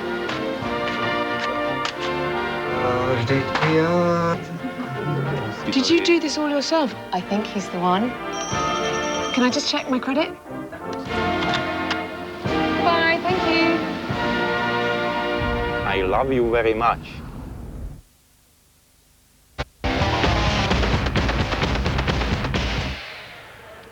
Welcome back to Oxford. At the moment, though, the champions are down. 22-38, it's Coventry's party. And at the moment, Oxford's celebrations have been dampened, at least for a moment anyway. And Coventry came here in force too, determined to win, and they're doing a very good job of it. Now, last week, there was an equally important meeting going on for all those desperate to qualify for the Grand Prix next year. It's called the Grand Prix Challenge. It took place in Slovenia. Here's what happened. Grand finale here in this GP Challenge. Some 6,000 fans in the sunshine in the heart of Slovenia. This is the final. Scott Nichols in red on the inside. Lucas Drimmel from the Czech Republic goes in gate 2. Gate 3, Greg Hancock, the American. And on the outside, Nicky Pedersen. Away they go. And a great start on the inside for Scott Nichols. But look at the bunching up trouble there. Greg Hancock in second place in white. Picks up the grip. Goes by Scott Nichols on the outside. In third place in yellow is Nicky Pedersen. Left at the rear with some distance behind him there is Lucas Drimmel, but round the outside, Greg Hancock, but cutting through on the inside there, Nicky Pedersen, the Dane, of course, Danes few and far between in World Championship Speedway this year, but Greg Hancock now, in the white helmet colours, is looking around. He knows that he's qualified for the GP for next year, the former world champion. So too are the riders with him in this heat, but that doesn't affect the battle here in the sunshine. It's a ding-dong battle indeed. Nichols in red, but now either side of him, Hancock on the outside. Going through inside him is Nicky Pedersen. What a race we have here. 1, 2, 3. Only Drimmel is out of it here. And away they go into the final lap here now. And it looks as if the honours are going to go to Greg Hancock, a former world champion he may be. He missed out on automatic qualification, but now he's going to qualify here with a vengeance and celebrate with victory in the Grand Prix Challenge. Greg Hancock in the white helmet colours across the line first. Second place, Nicky Pedersen. Third is Scott Nichols, and right at the back is Lucas Drimmel. But what an effort that by Greg Hancock, delighted with that. And oh, an incident there, and lying on the track is Nicky Pedersen. And Nicky Pedersen must wonder what on earth has happened here, because Greg Hancock is celebrating as the winner of the GP Challenge. He's won it. The others, well, this man here has qualified, but he's got other things to worry about. Remember, Carl Stonehue and Andy Smith are also qualified, but what's happening here? Oh, something has really upset this man, Nicky Pedersen. He's been involved in all sorts of controversy in the Grand Prix this season. And in the very last meeting of the campaign, the challenge, well, again, trouble is abounding. But it hasn't abounded this man. Greg Hancock is the winner. Yeah, fisticuffs and all, but at the end, when the dust settled, the qualifiers were these. Greg Hancock, who's here tonight, of course, Nicky Pedersen, Scott Nichols of Great Britain, Lucas Drimmel, again in action tonight, Carl Stonehue of Great Britain, and Andy Smith from Great Britain. So 3 Brits qualifying, and very importantly for this, the 2002 Speedway Grand Prix. Yes, 10 dates for next year, starting, interestingly enough, in Norway, in Hamar, Poland.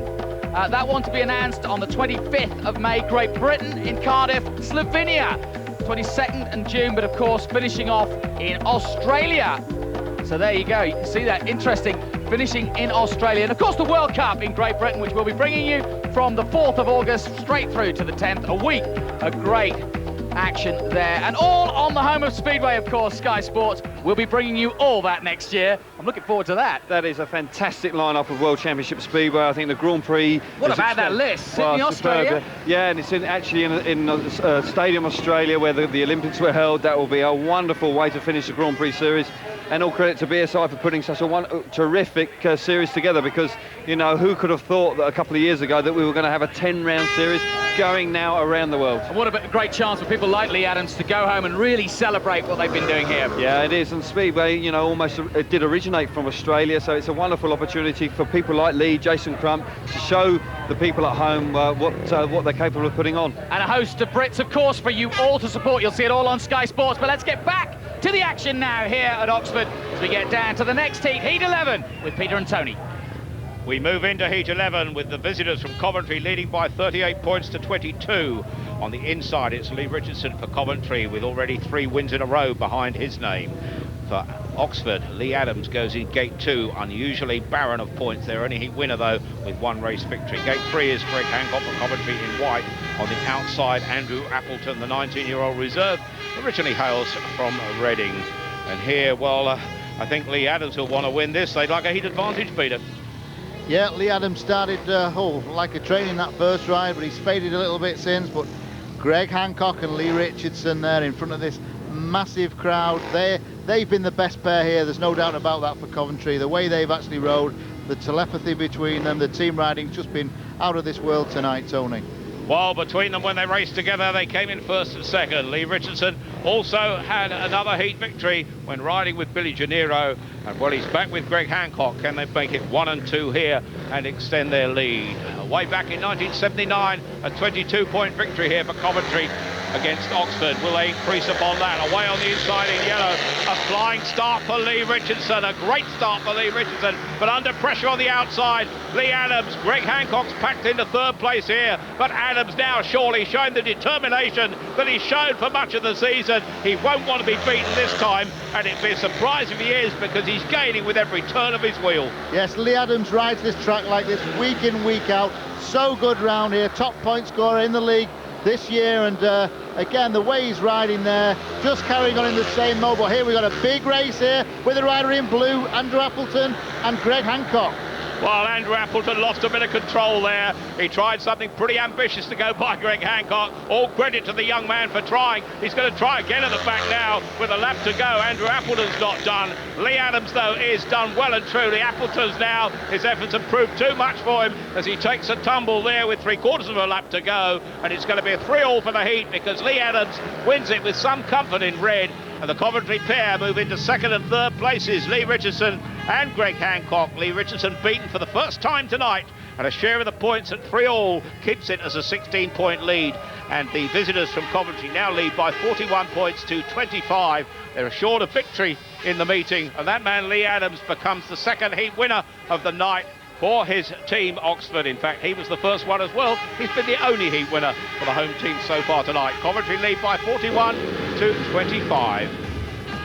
Well, off the start this time, Lee Adams meant business. What a ride there, what a start from gate 2 in the red. He gets pushed a little bit wide there by Lee Richardson, but he just keeps coming round the outside. The gap was getting smaller, but Lee's got the speed and the experience just to keep going, and he certainly got the better there of Lee Richardson. But all the time there's a big battle going on here at the back, because Andrew Appleton has come on the inside there of Greg Hancock, taken Greg by surprise, almost runs into the side of Greg there, does very, very well to correct that, but in the middle of the corner loses the drive, and Greg Hancock just manages to pull back. His teammate Lee Richardson looks back for him, but at the back, Appleton now, his race is over as he comes into the pits turn here, and basically a big attempt again, almost catches the back wheel there of Greg Hancock, but this challenge was over. But again, he catches Greg a little bit, but it's not going to happen.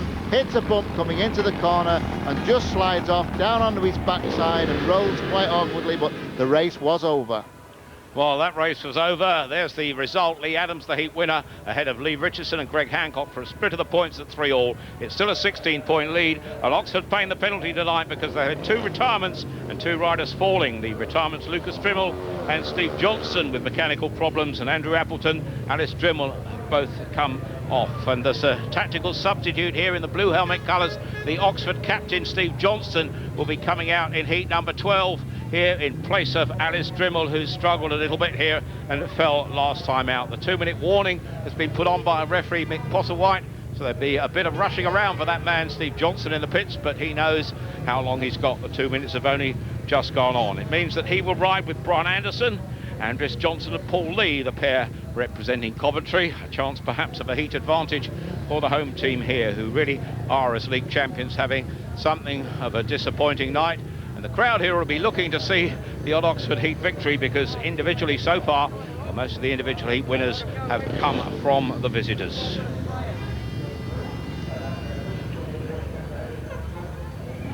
Well, who knows? If it hadn't been for that tremendous result for Oxford at Ipswich, this would have been the decider, and it might not quite have been party night, Peter, here for Oxford. No, they could have been partying in pool tonight, couldn't they, Tony? Steve Johnson's had a bit of an off night. That chain trouble in his first one, but in his last ride he looked much better. So can he be a big threat in this race here? We just got a bit of chain lubrication there on Jono's bike, just a little bit of a clutch adjustment there, look, and testing the handlebars, see how free they move, and all wasting a little bit of time before he comes round to that starting line. Well, if they hadn't got that point at Ipswich, Peter, I just wonder how many pool fans might have been here tonight. Well, it wasn't expected, really, was it? We didn't think that Oxford were going to sort of draw or win at Ipswich, but they did, and they sealed it there and then. But it's a real good job, like we said, that they didn't leave it till tonight, because it probably wouldn't have happened. Well, their reward would be Kirsty Gallagher, and that's a substitute, certainly. I prefer that to Gary Hadlock, perhaps. The lineup for heat number 12 at the tapes now, we see it's on the inside, Paul Lee for Coventry. Gate 2, Brian Anderson for Oxford. Gate 3 for Coventry, Andres Johnson. 2 heat wins already for him tonight. He hasn't yet been beaten by an opponent. On the outside, Steve Johnson, the Oxford captain, away they go. In red, Brian Anderson gets a well-timed, perfect start there. Round the outside, though, in white goes Andreas Johnson, and Johnson has got it just about right again. But packing into 3rd place in blue there is Steve Johnson, the Oxford captain, leading Paul Lee at the back. But another great ride by the young Swede, Andreas Johnson. Yeah, he looks so good, doesn't he, Tony? Got time to look back there. He gets the wheels in line early, making very long straights, keeping his speed up. You can see here he'll turn sharply there, get the wheels in line by the fence. So much speed there into those bends. Andreas Johnson yet to be beaten by an opponent here tonight, and looking unlikely to be so. Out front, stretching that lead, a lap and a quarter to go. Andreas Johnson, the Swede. The Oxford pair, though, of Brian Anderson in red and Steve Johnson in blue, packing into 2nd and 3rd for a share of the points at 3-all. That will keep the deficit still at 16. Round the pitch bend they go. Tailed off at the back in yellow is Paul Lee. But a great heat victory for this man, Andreas Johnson in white. 2nd place in red to Brian Anderson. 3rd, Steve Johnson in blue. That's another split of the points at 3-all. 44-28 the margin now that the visitors lead. Certainly assured of victory, and still Oxford are looking for their 3rd heat win, because in 12 heats so far, 10 of the individual winners have come from the visitors from Coventry. The latest, that man there, Andreas Johnson, the young Swede, heading home Brian Anderson and Steve Johnson. A share of the points at 3-all. 16-point lead, 44-28.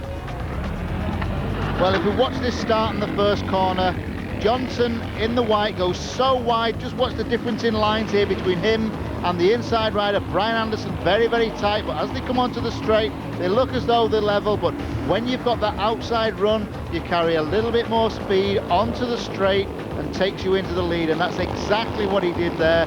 So good at that, and that it really is a good first corner move. But a fantastic win for Andreas Johnson. Well, with 12 heats gone, the visitors in command in our studio once again. Jonathan Green and Kelvin Tatum, and they got the man of the moment with them. Yeah, Andreas is here, and you guys have been chatting, but what a night you're having. Yeah, what can you say? Going good. What do you put it down to? You know, haven't been having the best starts tonight, struggling a bit, but the bike is going really good here around the track, and I've been lucky to having some few passes. Yeah, your bike setup looks perfect because you've just literally, even with Lee Adams, who's very difficult to beat here, you just literally rounded him up and passed him. And also, your first ride was just superb against Brian Anderson.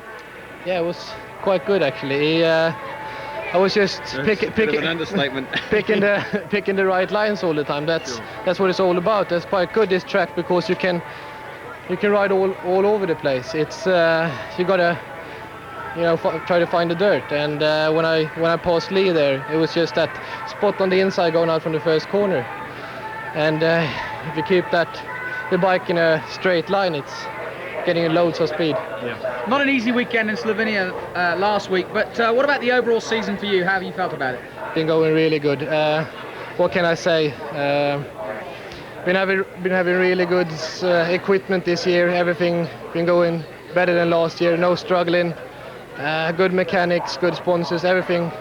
All the guys have been helping me really good to 100%, and I think that's what you need. I've been resting between all the meetings when the other guys been washing the bikes for me. And you're ruining Oxford's party. Do I? Yeah, you guys are. You're going to have your own party, aren't you? We are. We'll let you get back. Thanks very much for coming in. Yeah. Cheers, well done, Andreas. Super I think he's got a future and a half, that man, and obviously didn't go as well as he'd liked in Slovenia, but I'm sure we're going to be seeing a lot of him. I think so. He's world class written all over him. I think he's the future of Swedish Speedway. He's, you can see tonight, you know, the sort of talent he's got, the natural talent. He's got a tall lad, but he hangs off the bike. He reminds me a little bit of Michael Lee in the 80s, and yeah, he's certainly got a big future. Going into Heat 13 now, Oxford obviously can't really win, but they want to go out on a high. They want to win some heats. Australia against America. This is a big one. It certainly is. Heat 13 is always a big race, and this is no exception. We've got 4 Grand Prix riders here. Got quality right across the starting grid. All right, then let's go to the action once again with Peter and Tony. Yes, as Kelvin said, fabulous international quality here. 4 of the world's top riders, and all in the Grand Prix next season. On the inside, Todd Wiltshire in red for Oxford. Gate 2 for Coventry, a world champion in Greg Hancock. Gate 3 for Oxford, Lee Adams, a winner in his last race, twice a winner here tonight, Oxford's only heat winner. And on the outside, Billy Hamill, another former world champion. He goes from the outside in yellow. That's the lineup. This is heat 13. Of course, 4 heat leaders, 4 international riders. Quality abounds across the tapes here, PC. Yeah, when it gets so late now in the meeting, it's difficult to find a nice bit of new track to start on. All those ruts there, when you get in those ruts, the ground in the bottom of those ruts is very hard, so you tend to spin. So you're always looking for a nice new bit. And you can see late on in the meeting, so many ruts. Some ruts don't go straight, so it's no good getting in a bent rut. You've got to get in a straight bit of circuit. Finding that nice bit of track could be so crucial at this stage. The Americans of Coventry, Hancock and Hamill. The Australians of Oxford, Wiltshire and Adams. Away they go. Line abreast into the first bend. Round the outside, Billy Hamill gets the flyer, picks it up on the inside. He's followed by the 2 Oxford riders in blue. Lee Adams back in 3rd place. On the inside is Todd Wiltshire. And now the battle is joined out front, because in blue, Lee Adams. Oh, the gate is closed on him by Billy Hamill. Some class riding there. Hancock has ground to make up for the back. Points level at the moment unless Hancock can come through, but the battle continues out front. Hamill and Adams. Adams will try to catch him. Yeah, the gate was closed there by Billy Hamill, but only just because Lee Adams is trying so hard down the inside of the circuit, but he doesn't seem to be closing that gap there, Tony. Well, Hamill is going wide. Now Adams is trying the inside. Adams is putting him under pressure as they go into the final lap. A ding-dong battle. Adams by half a wheel. Now a bike length to Hamill down the back straight. Hamill will hold on. He now takes the inside. Adams gets the grip. Adams has got a flyer, and oh, just in there in the end. It was won by the rider in yellow there, Billy Hamill, by a bike length. And certainly back in 3rd place there was Todd Wiltshire in red for, well, what a fantastic night we're having here. Some real racing, but Billy Hamill there just stole a march, and he appreciates that against Lee Adams, the top point scorer in the British Elite League this season. Billy Hamill ahead of Adams and Wiltshire. A split of the points at 3-all. Now, victory there has gone quite definitely to Coventry. They lead by 47 points to 31 with 2 heats to go, and what a night. Yes, we've certainly been having some fantastic racing here at Oxford tonight. Out of the starting gate, it was Billy Hamill there from the outside. It's just done enough to get across of the Todd Wiltshire, who's made a good start, but seemed to fade pretty quickly. But Lee Adams now, he's in pursuit there of Billy Hamill. Billy Hamill now coming into the pits bend, just comes in the corner, overslides and then lifts. Now this is the point Billy loses a lot of ground. That allows Lee Adams to come up the inside, draws alongside it, but this is the point where Billy Hamill closed the gate, shut it right down there on Lee Adams. They had to turn very, very sharp here, coming into the bottom bend, but it is so close, so tight. They are going so quick, but all the time Lee Adams just kept plugging away on the inside, almost on the grass there, but Billy Hamill just did enough to win that race. But a big challenge again on the last turn from Lee Adams. Quality speedway from quality riders. How about that, Kelvin Tatum and Jonathan Green? Yeah, I couldn't agree more, Tony. I mean, we've had everything tonight. I mean, and the quality, as Tony says, has been as good as anything this season. Top draw stuff. Coventry obviously have been winning the heats, but Oxford have gone with them all the way, haven't they? Yeah, they have. You know, Andreas Johnson and the Coventry boys really have been fired up, and they've really put on a spectacular show for us. I think the track conditions are largely responsible for that. There's grip on the inside and the outside, and we're seeing guys being able to go, even when you're in front, you're never quite sure where the guy's going to come from. In the last race in Heat 13 there, we saw Lee Adams, you know, all over the back of Billy Hamill, trying every line possible. So we've been treated to some great action this evening. And we're going to see the same again in Heat 15. Come on. Bring it on. What a great way to finish the year, though, because all sorts has gone on through this year. It's been the most unpredictable year we've had in a couple, isn't it? It is. You know, we're never really quite sure which way results are going to be going. You know, every time I'm working on the programme, you ask me who's going to win tonight. A lot of the times it's been very difficult to call, but you know, this evening, although the score doesn't reflect it, the racing has been tight and close. And as I say, it's been a great advert for Speedway Racing. I'm really glad to see Billy Hamill riding as well and as I've seen him all season. Yeah, he broke his back a couple of years back and really struggled for confidence after that to get over it. But this season, with that win in Prague in the Grand Prix Series, has really boosted his confidence. And I think also the Kenny Roberts team thing was a lot of PR at the beginning of the season. I think he may have felt a little bit under pressure with that, but he's responded well. He's a fighter, and he's come through it, and he's really back on top form. Well, once again, Oxford want to finish this night on a high. They are the champions, of course, but they've been beaten soundly tonight by Coventry. Let's see what they can do in these last two heats. Let's go back to Peter and Tony to pick up the action for Heat 14. Yes, indeed. Lee Richardson on the inside as the rider replacement. Andrew Appleton goes gate 2 for Oxford. Gate 3, Billy Janira for Coventry in yellow on the outside. The Oxford captain is Steve Johnson. This and one more heat to go. A 16-point lead, remember. And the biggest win here, according to my calculations for the visitors, was a 12-point margin in 99. They're going to improve on that, Coventry, if it stays like this. Away they fly, a bit of a creep on the inside for Lee Richardson, enables him to hit the front at the first bend. Now coming round the outside in red is Steve Johnston to put him under pressure. Back in third place, Billy Janiro. Tailed off at the back is Andrew Appleton. But out front, yet again, it's a man from Coventry. And Lee Richardson could be bound now for his fourth heat victory of the night. Yeah, very impressed with Lee Richardson tonight. He's looked so good. He's not had a maximum, but he's been riding so well, always in the thick of things, looking very, very classy out there in front for Coventry. Well, he's been pursued by Steve Johnson, but I think really it's all in vain because Lee Richardson, he got a little bit of a flyer from the start. I thought he started to roll at the tapes, but he anticipated well, some might say. And with a lap to go, Richardson is out front. At the moment, Steve Johnson has been put under pressure by the rider in yellow, Billy Janiro, who's picking up grip round the outside. But Jono looks as if he's going to hold on to second place, but Janiro's coming again on that pit's bend. But the victory is going to go to Lee Richardson. He looks back to see Steve Johnson in second place and Billy Janiro in third place. Another heat win for the visitors, another heat advantage for the visitors, who now lead by 51 points to 33 and are definitely set for their biggest ever win here at Oxford. A tremendous ride there, once again by Lee Richardson, giving him his fourth heat victory of the night ahead of Steve Johnston and his Coventry teammate Billy Janiro. 4 points to 2 to Coventry, 51-33.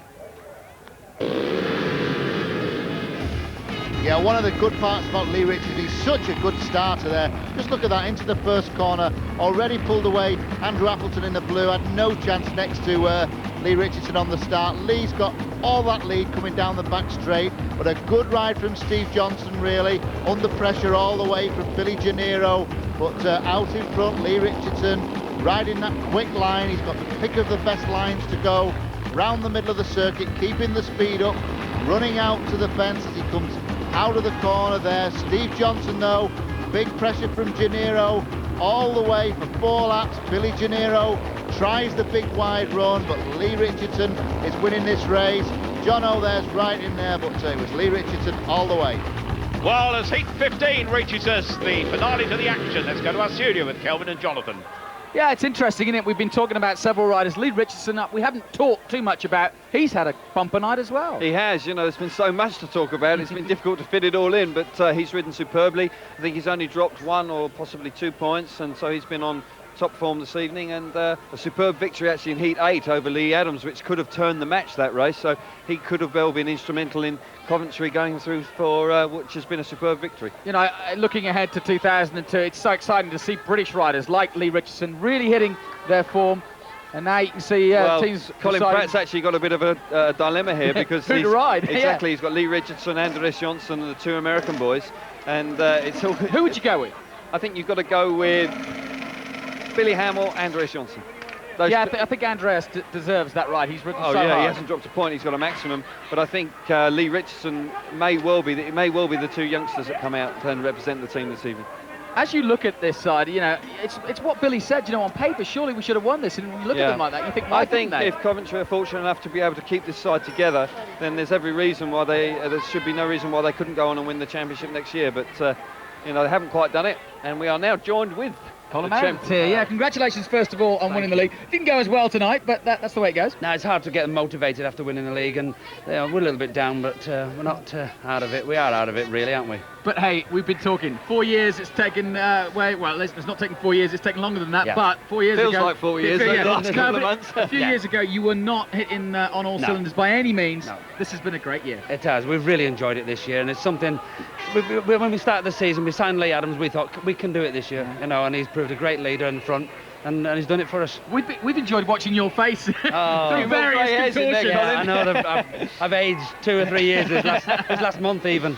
What about you talk about Lee. What about you've got a bulk here of the team that can really go for a long time here, the Drummond brothers, etc. What are your feelings about the future? I think the future looks good, you know. I mean, like you say, we're a young side. Andrew's come on in this year. It's a tough league, everybody knows that, and Andrew stepped up and he's rode really well just when it mattered. What a crowd tonight. Oh, terrific, haven't they? They've been really good. I mean, they've been superb all season. Colin, if you'd like to and as you can see, Colin Pratt from Coventry is here. Colin, first of all, congratulations, great night, and Coventry said they'd do what they did, which is push them hard, and they've done better than that. Well, we come here to win, as we always do, and we've given them a good run for the money, the champions, and that's it, like, you know, but fair crack. They've done well during the season. So that's the way it goes. We've been saying to your riders, you must be a little bit frustrated because when you see a performance like tonight, you wonder why it hasn't gone that way all year. Well, we're a bit unpredictable, aren't we? You know, I think it's age at times.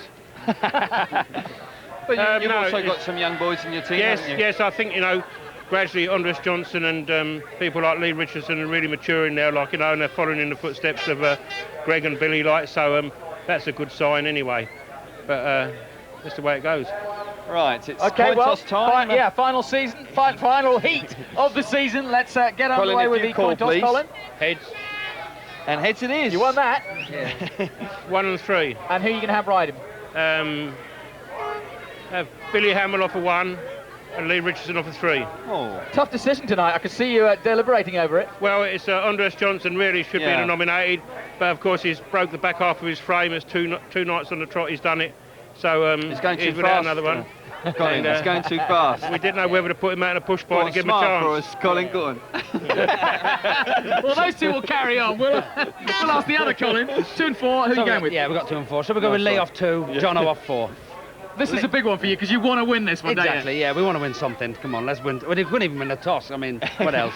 No, it's been tough in that respect, isn't it? Yeah, you lost both coin tosses, and I think that's quite important here to get the inside start. Yeah, I mean, the track I think has been brilliant tonight. Yes, I would agree. I looked at the track prior to the meeting starting, and I think that there was a good even surface all the way over, and well prepared. I mean, the racing's been superb, hasn't it? You know, and they put up a good fight, you know, and credit to them, they are, I think, the best away team in the league. It's a pity they can't win at home. Well, these are the words you've been waiting for all season. After this heat, you can relax. Thank you. Thank you very much. We'll let you get back. Well done again. Congratulations, Colin. Yeah, congratulations. Yeah, a worried man throughout the season, sure. but quite rightly, they have given him a rough ride, a roller coaster ride in the last 3 weeks, but they've done it, and they've done it in style. I worked with Colin Meredith actually at Coventry when I was racing. He was a track man there, and he's come down here, and he's got speedway right through him. If you cut him in half, there'd be speedway there. So, you know, I'm pleased for a man like him. He's really been involved in the sport a long time, and he deserves the glory. And it does look as though they could go in the future on and on, really, because they've got, you know, the makings of a really good side. The biggest problem about that, Jonathan, is we must have stability now with the teams. You've got to, a lot, you see quite often teams changing a lot, so if they can hold this team together, then there's no reason why they can't be a force again next season. And the same applies to Coventry. You know, you want to, when you see a team like that, the fans and the riders themselves, you know, on the whole, they want to stay together so that they can try and keep the continuity going. Yeah, and this heat says it all. You know, we want to continue this sort of quality. Heat 15, some of the best in the world here, and we're really going to get a real treat. Absolutely, and Heat 13 and 15 throughout the year has been a treat for us every time we cover a match, and it's the sort of action and the sort of quality that we want to see continue. Yeah, it'd be great if they could get out and Oxford and win this one, wouldn't it? Well, Lee Adams has certainly been inspirational. He's had 2 superb rides in his last couple of rides, so, you know, it would be nice to see them go out on a 5-1, but the mood that Billy Hamill and Lee Richardson are in is yeah, no they're not going to give it away easily, are they? No, they're not. So if they do manage to pull it off, certainly Steve Johnson has been a little bit hasn't been on top form today. No, he hasn't. And, I think he's tired. I mean, he may well be. It's a long season. Like Steve Johnson doesn't have as much backup team as some of the other guys, so there's no question he's been washing and cleaning and driving and travelling all year. So he will be looking forward to a break now. He kind of had to ride in this one, didn't he? I mean, oh, John, gotcha. you could not let him ride. And he'd fight you for it. He would do, and he's been brilliant as their captain, and he's the sort of guy that you need in a team. He's a bubbly character, and he's been superb for Oxford this year. Thanks, Calvin. It's our final match of the season. The balloons are ready and waiting. The final heat about to get underway. Oxford Cheetahs are the new Elite League champions. Now, can they win that final heat? Well, certainly there's a few thousand fans here who would love nothing more than to see them do it. Let's get once again to Peter Collins and Tony Miller to pick up the action. For indeed our last 4 laps of the season, and if a heat advantage goes the way of Coventry, then as far as they are concerned, they will have given Oxford their heaviest defeat of the campaign. And remember, only Lee Adams has won a heat for Oxford here tonight. All the rest of the heats have been won by Coventry. There's the lineup. Billy Hamill in white on the inside for Coventry. Gate 2 in red is Lee Adams for Oxford. Gate 3, Lee Richardson, who's had a superb night and provided already 4 heat victories. On the outside, Steve Johnston is the Oxford captain. Yeah, last race of the season here. Difficult to say what moods these riders will be in. Who wants to win the race the most? Difficult call, that one, Tony. Well, it may be difficult. Lee Adams will be keen to show his worth. Remember, he's only behind Jason Crump among the averages, but he's the leading point scorer in the league. Away goes our starting marshal, Clive Herbert, up by the tapes, and a real ding-dong battle into that first bend. Picked up by Billy Hamill. Right at the back in yellow is Lee Richardson. Coming through in red now is Lee Adams. The Oxford fans are cheering. Adams is taking Hamill wide. Hamill will cut back on the inside. Back in 3rd place is Steve Johnson. But Lee Adams, if it stays like this, will be set for his 3rd and his team's 3rd individual heat winner of the night. He's stretching the lead. Yes, he is. Lee Adams having a great ride, as he did in the previous one.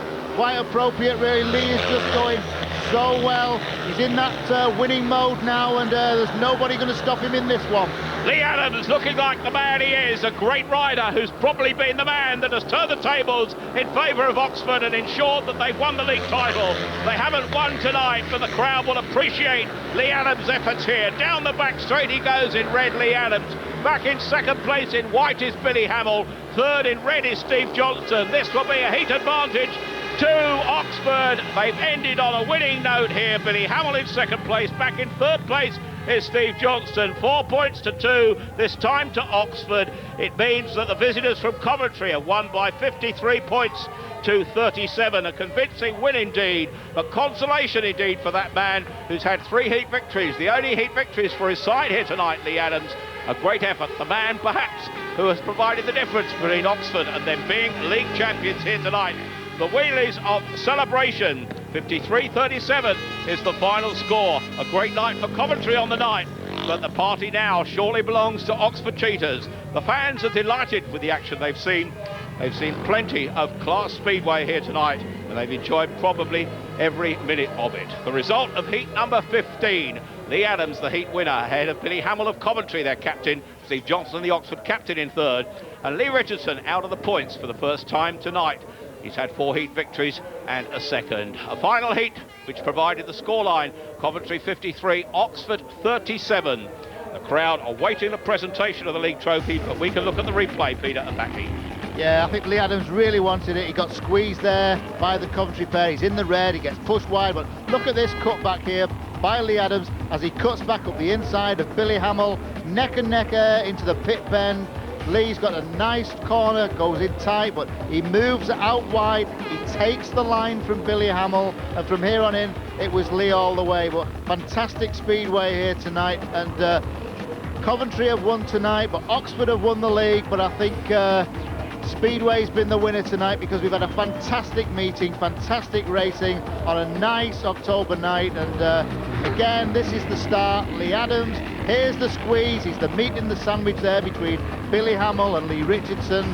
Lee Richardson really pushed wide on the first turn. He knows that Coventry have won the meeting. It's not crucial to win this one. Billy Hamill, the racer he is, goes wide there, bound round the pit's bend, but all the way it was Lee Adams that held on to the win. Well, Lee Adams, the heat winner. Perhaps justice was done in the end, because an Oxford man won the final heat, and now the Coventry riders are going to take a lap of honour as the winners, as they say. Well, they've won the battle, but the war has probably been won by Oxford here. What a marvellous performance here by Coventry Bees. Their riders, their team management, absolutely delighted with their performance. A fair few of their fans here as well, and they will be relishing this parade, this victory parade here on the night here, because they've done well to win here at Sandy Lane and the Oxford Stadium. Smiles on the faces of the Coventry riders, but in the end, well, the presentation's coming up in the not too distant future, and it will be the Oxford men who take the trophy, the glory. They are the British Elite League champions for the year 2001. But Coventry must be contenders in the future, and Coventry have never been in the lower reaches of the league. They've never been in the bottom 2. The crowd here at Sandy Lane in party mood is from Oxford. Well, it could last all the weekend. The American flag, well, that's honouring, of course, 3 Americans in the Coventry side: Billy Hamill, Greg Hancock and Billy Gennaro. Up the Bees, say the Coventry fans. The trip down the road has been absolutely brilliant for them tonight. A chance to look at the final league table. No change in the positions tonight. Coventry remain 3rd. Oxford, of course, the winners. The remaining teams below these 3 have yet to finish their programme, but Coventry can't be caught there. Ipswich can't do better than 4th place, and Bellevue, well, they can't do better than bottom. That's the story of the Elite League season for 2001, and it's Oxford there are the league champions. It's a long while, 12 years since they last celebrated that, and there they are waiting for their big moment here, a moment the fans here at Sandy Lane are waiting for a long while. The truck on which they will be mounted to take a lap of honour in front of their fans. And Peter Collins, well, you've won medals. What's this feel like?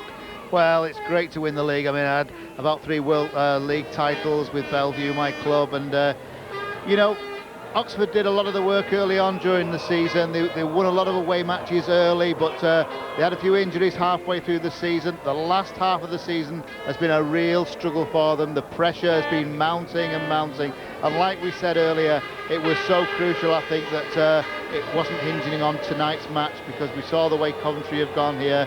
They clinched the title at Ipswich last week with that draw, and that's been the deciding factor. But I would imagine the pressure on these lads, the management, everybody's been telling them all for the latter half of the season that they'd already won the league, but Oxford knew that they hadn't, and it did run so close by the end of the season, and I'm sure they feel so relieved, so happy, and glad the season's over for them on a winning note. Well, we've got air horns, we've got champagne, we've got a ride, a lap of honour, and certainly, well, the University City of Oxford has not seen too much like this in terms of crowds at its Speedway Stadium. But here tonight, it's celebration time for the Oxford Cheetahs, their team management, their riders, the flags, the bunting, the air horns. What a night it is for Oxford Speedway. Remember, the season started way back in March. We were covering Speedway right back then. But now, towards the end of October, it's been until now that we haven't been able to crown the league champions. But they clinched it at Ipswich just a week or so ago, and now, in front of their own fans, It is party time, Oxford Speedway, the Cheetahs, as it says on Colin Meredith's jacket there. And the riders will certainly take the glory, take the honours and take the applause as they go round with just half a lap to go before the league trophy will be in their sights and within their grasp. A great night of Speedway and quality riders. Peter, if you could sum up Oxford's qualities, what would you say they were? Well, they just started the season so well. There's the fans, there's the team going around, and you know, all got massive smiles on their faces. They can't help but smile, and they must be just feeling great. But everything's gone well for them this year. They've had various problems with injuries, but they've got through those, and you know, it's just gone great all the way through. Their finish wasn't great to the season, of course, and they ended here with a defeat. But the defeat, well, the honour belongs to them, and they've done it early in the season. The trophy has been a long while coming, but now party time with a vengeance. And as the riders get off the truck, they've celebrated a lap and a half of honour here. The fans truly appreciating it. A massive crowd here at Sandy Lane, and the Oxford riders very shortly will be getting the trophy that they've striven for all season from way back in March. And now, after 32 league meetings, it is going to be theirs. And on the centre green are Kelvin Tatum and Jonathan Green.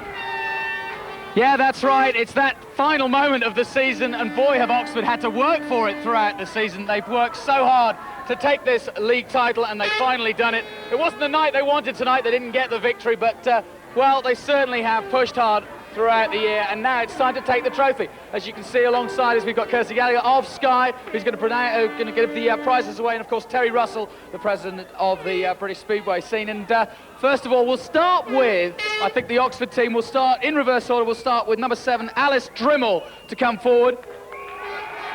Alice Drimmel!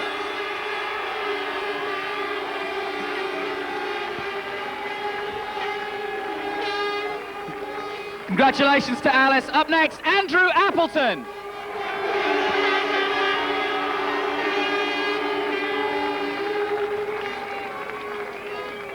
Next up, a man who's been a backbone of this team, Lee Adams.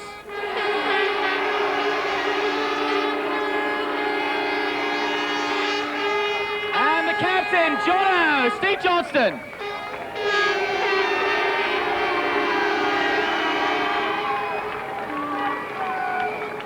One of the toughest men in Speedway, Brian Anderson.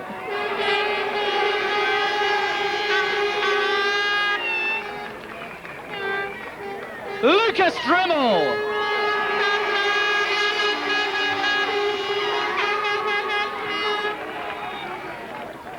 And last but by no means least, Todd Wiltshire.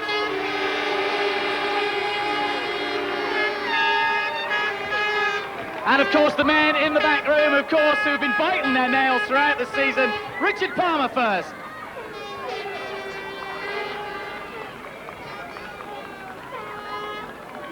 And finally, Colin Meredith.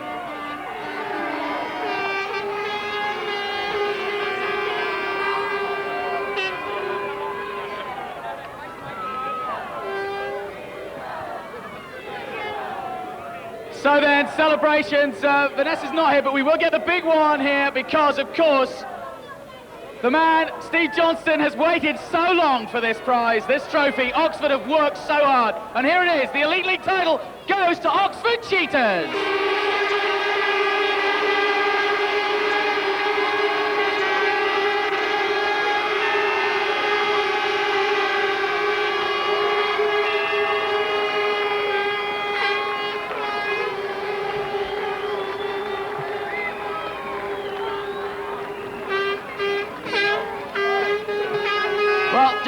Just while I see Vanessa, I think she's here.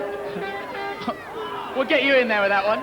But I've got to turn first off to Jono, Steve Johnston, up the back here. It's all over, you've done it. Yeah, lucky we did have a good meeting down at the Ipswich. Obviously tonight's been a nightmare. I think everything that could have gone wrong did go wrong, and it's just great to be holding the trophy now. It just shows that when you are away and you're up against it, those 2 Ipswich matches so important. These guys pulled through for you. Yeah, definitely. I think the boys' performances away from home at times have been a lot better than our performances here at home, so that's definitely paid off in the season. And Lee Adams at the back there, just behind there. I know this trophy means so much to you, and winning that last heat to go out on a high for all these fans that have come out tonight. Yeah, that's right. You know, we obviously did the hard work at Ipswich, and that was nice. I always knew it was going to be tough tonight, but you know, I think the pressure was off the boys, and you could tell. So, you know, hopefully we can just go and enjoy it now. This elite league's getting harder and harder, isn't it, Brian?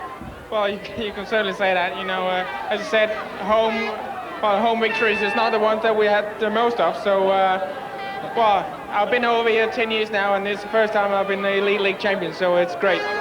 Well done again. Oxford Cheetahs, no question. Brilliant champions tonight. The celebrations will go long and hard. I hope you've enjoyed our season on Sky Sports. We'll be back in 2002, but until then, from all of us here,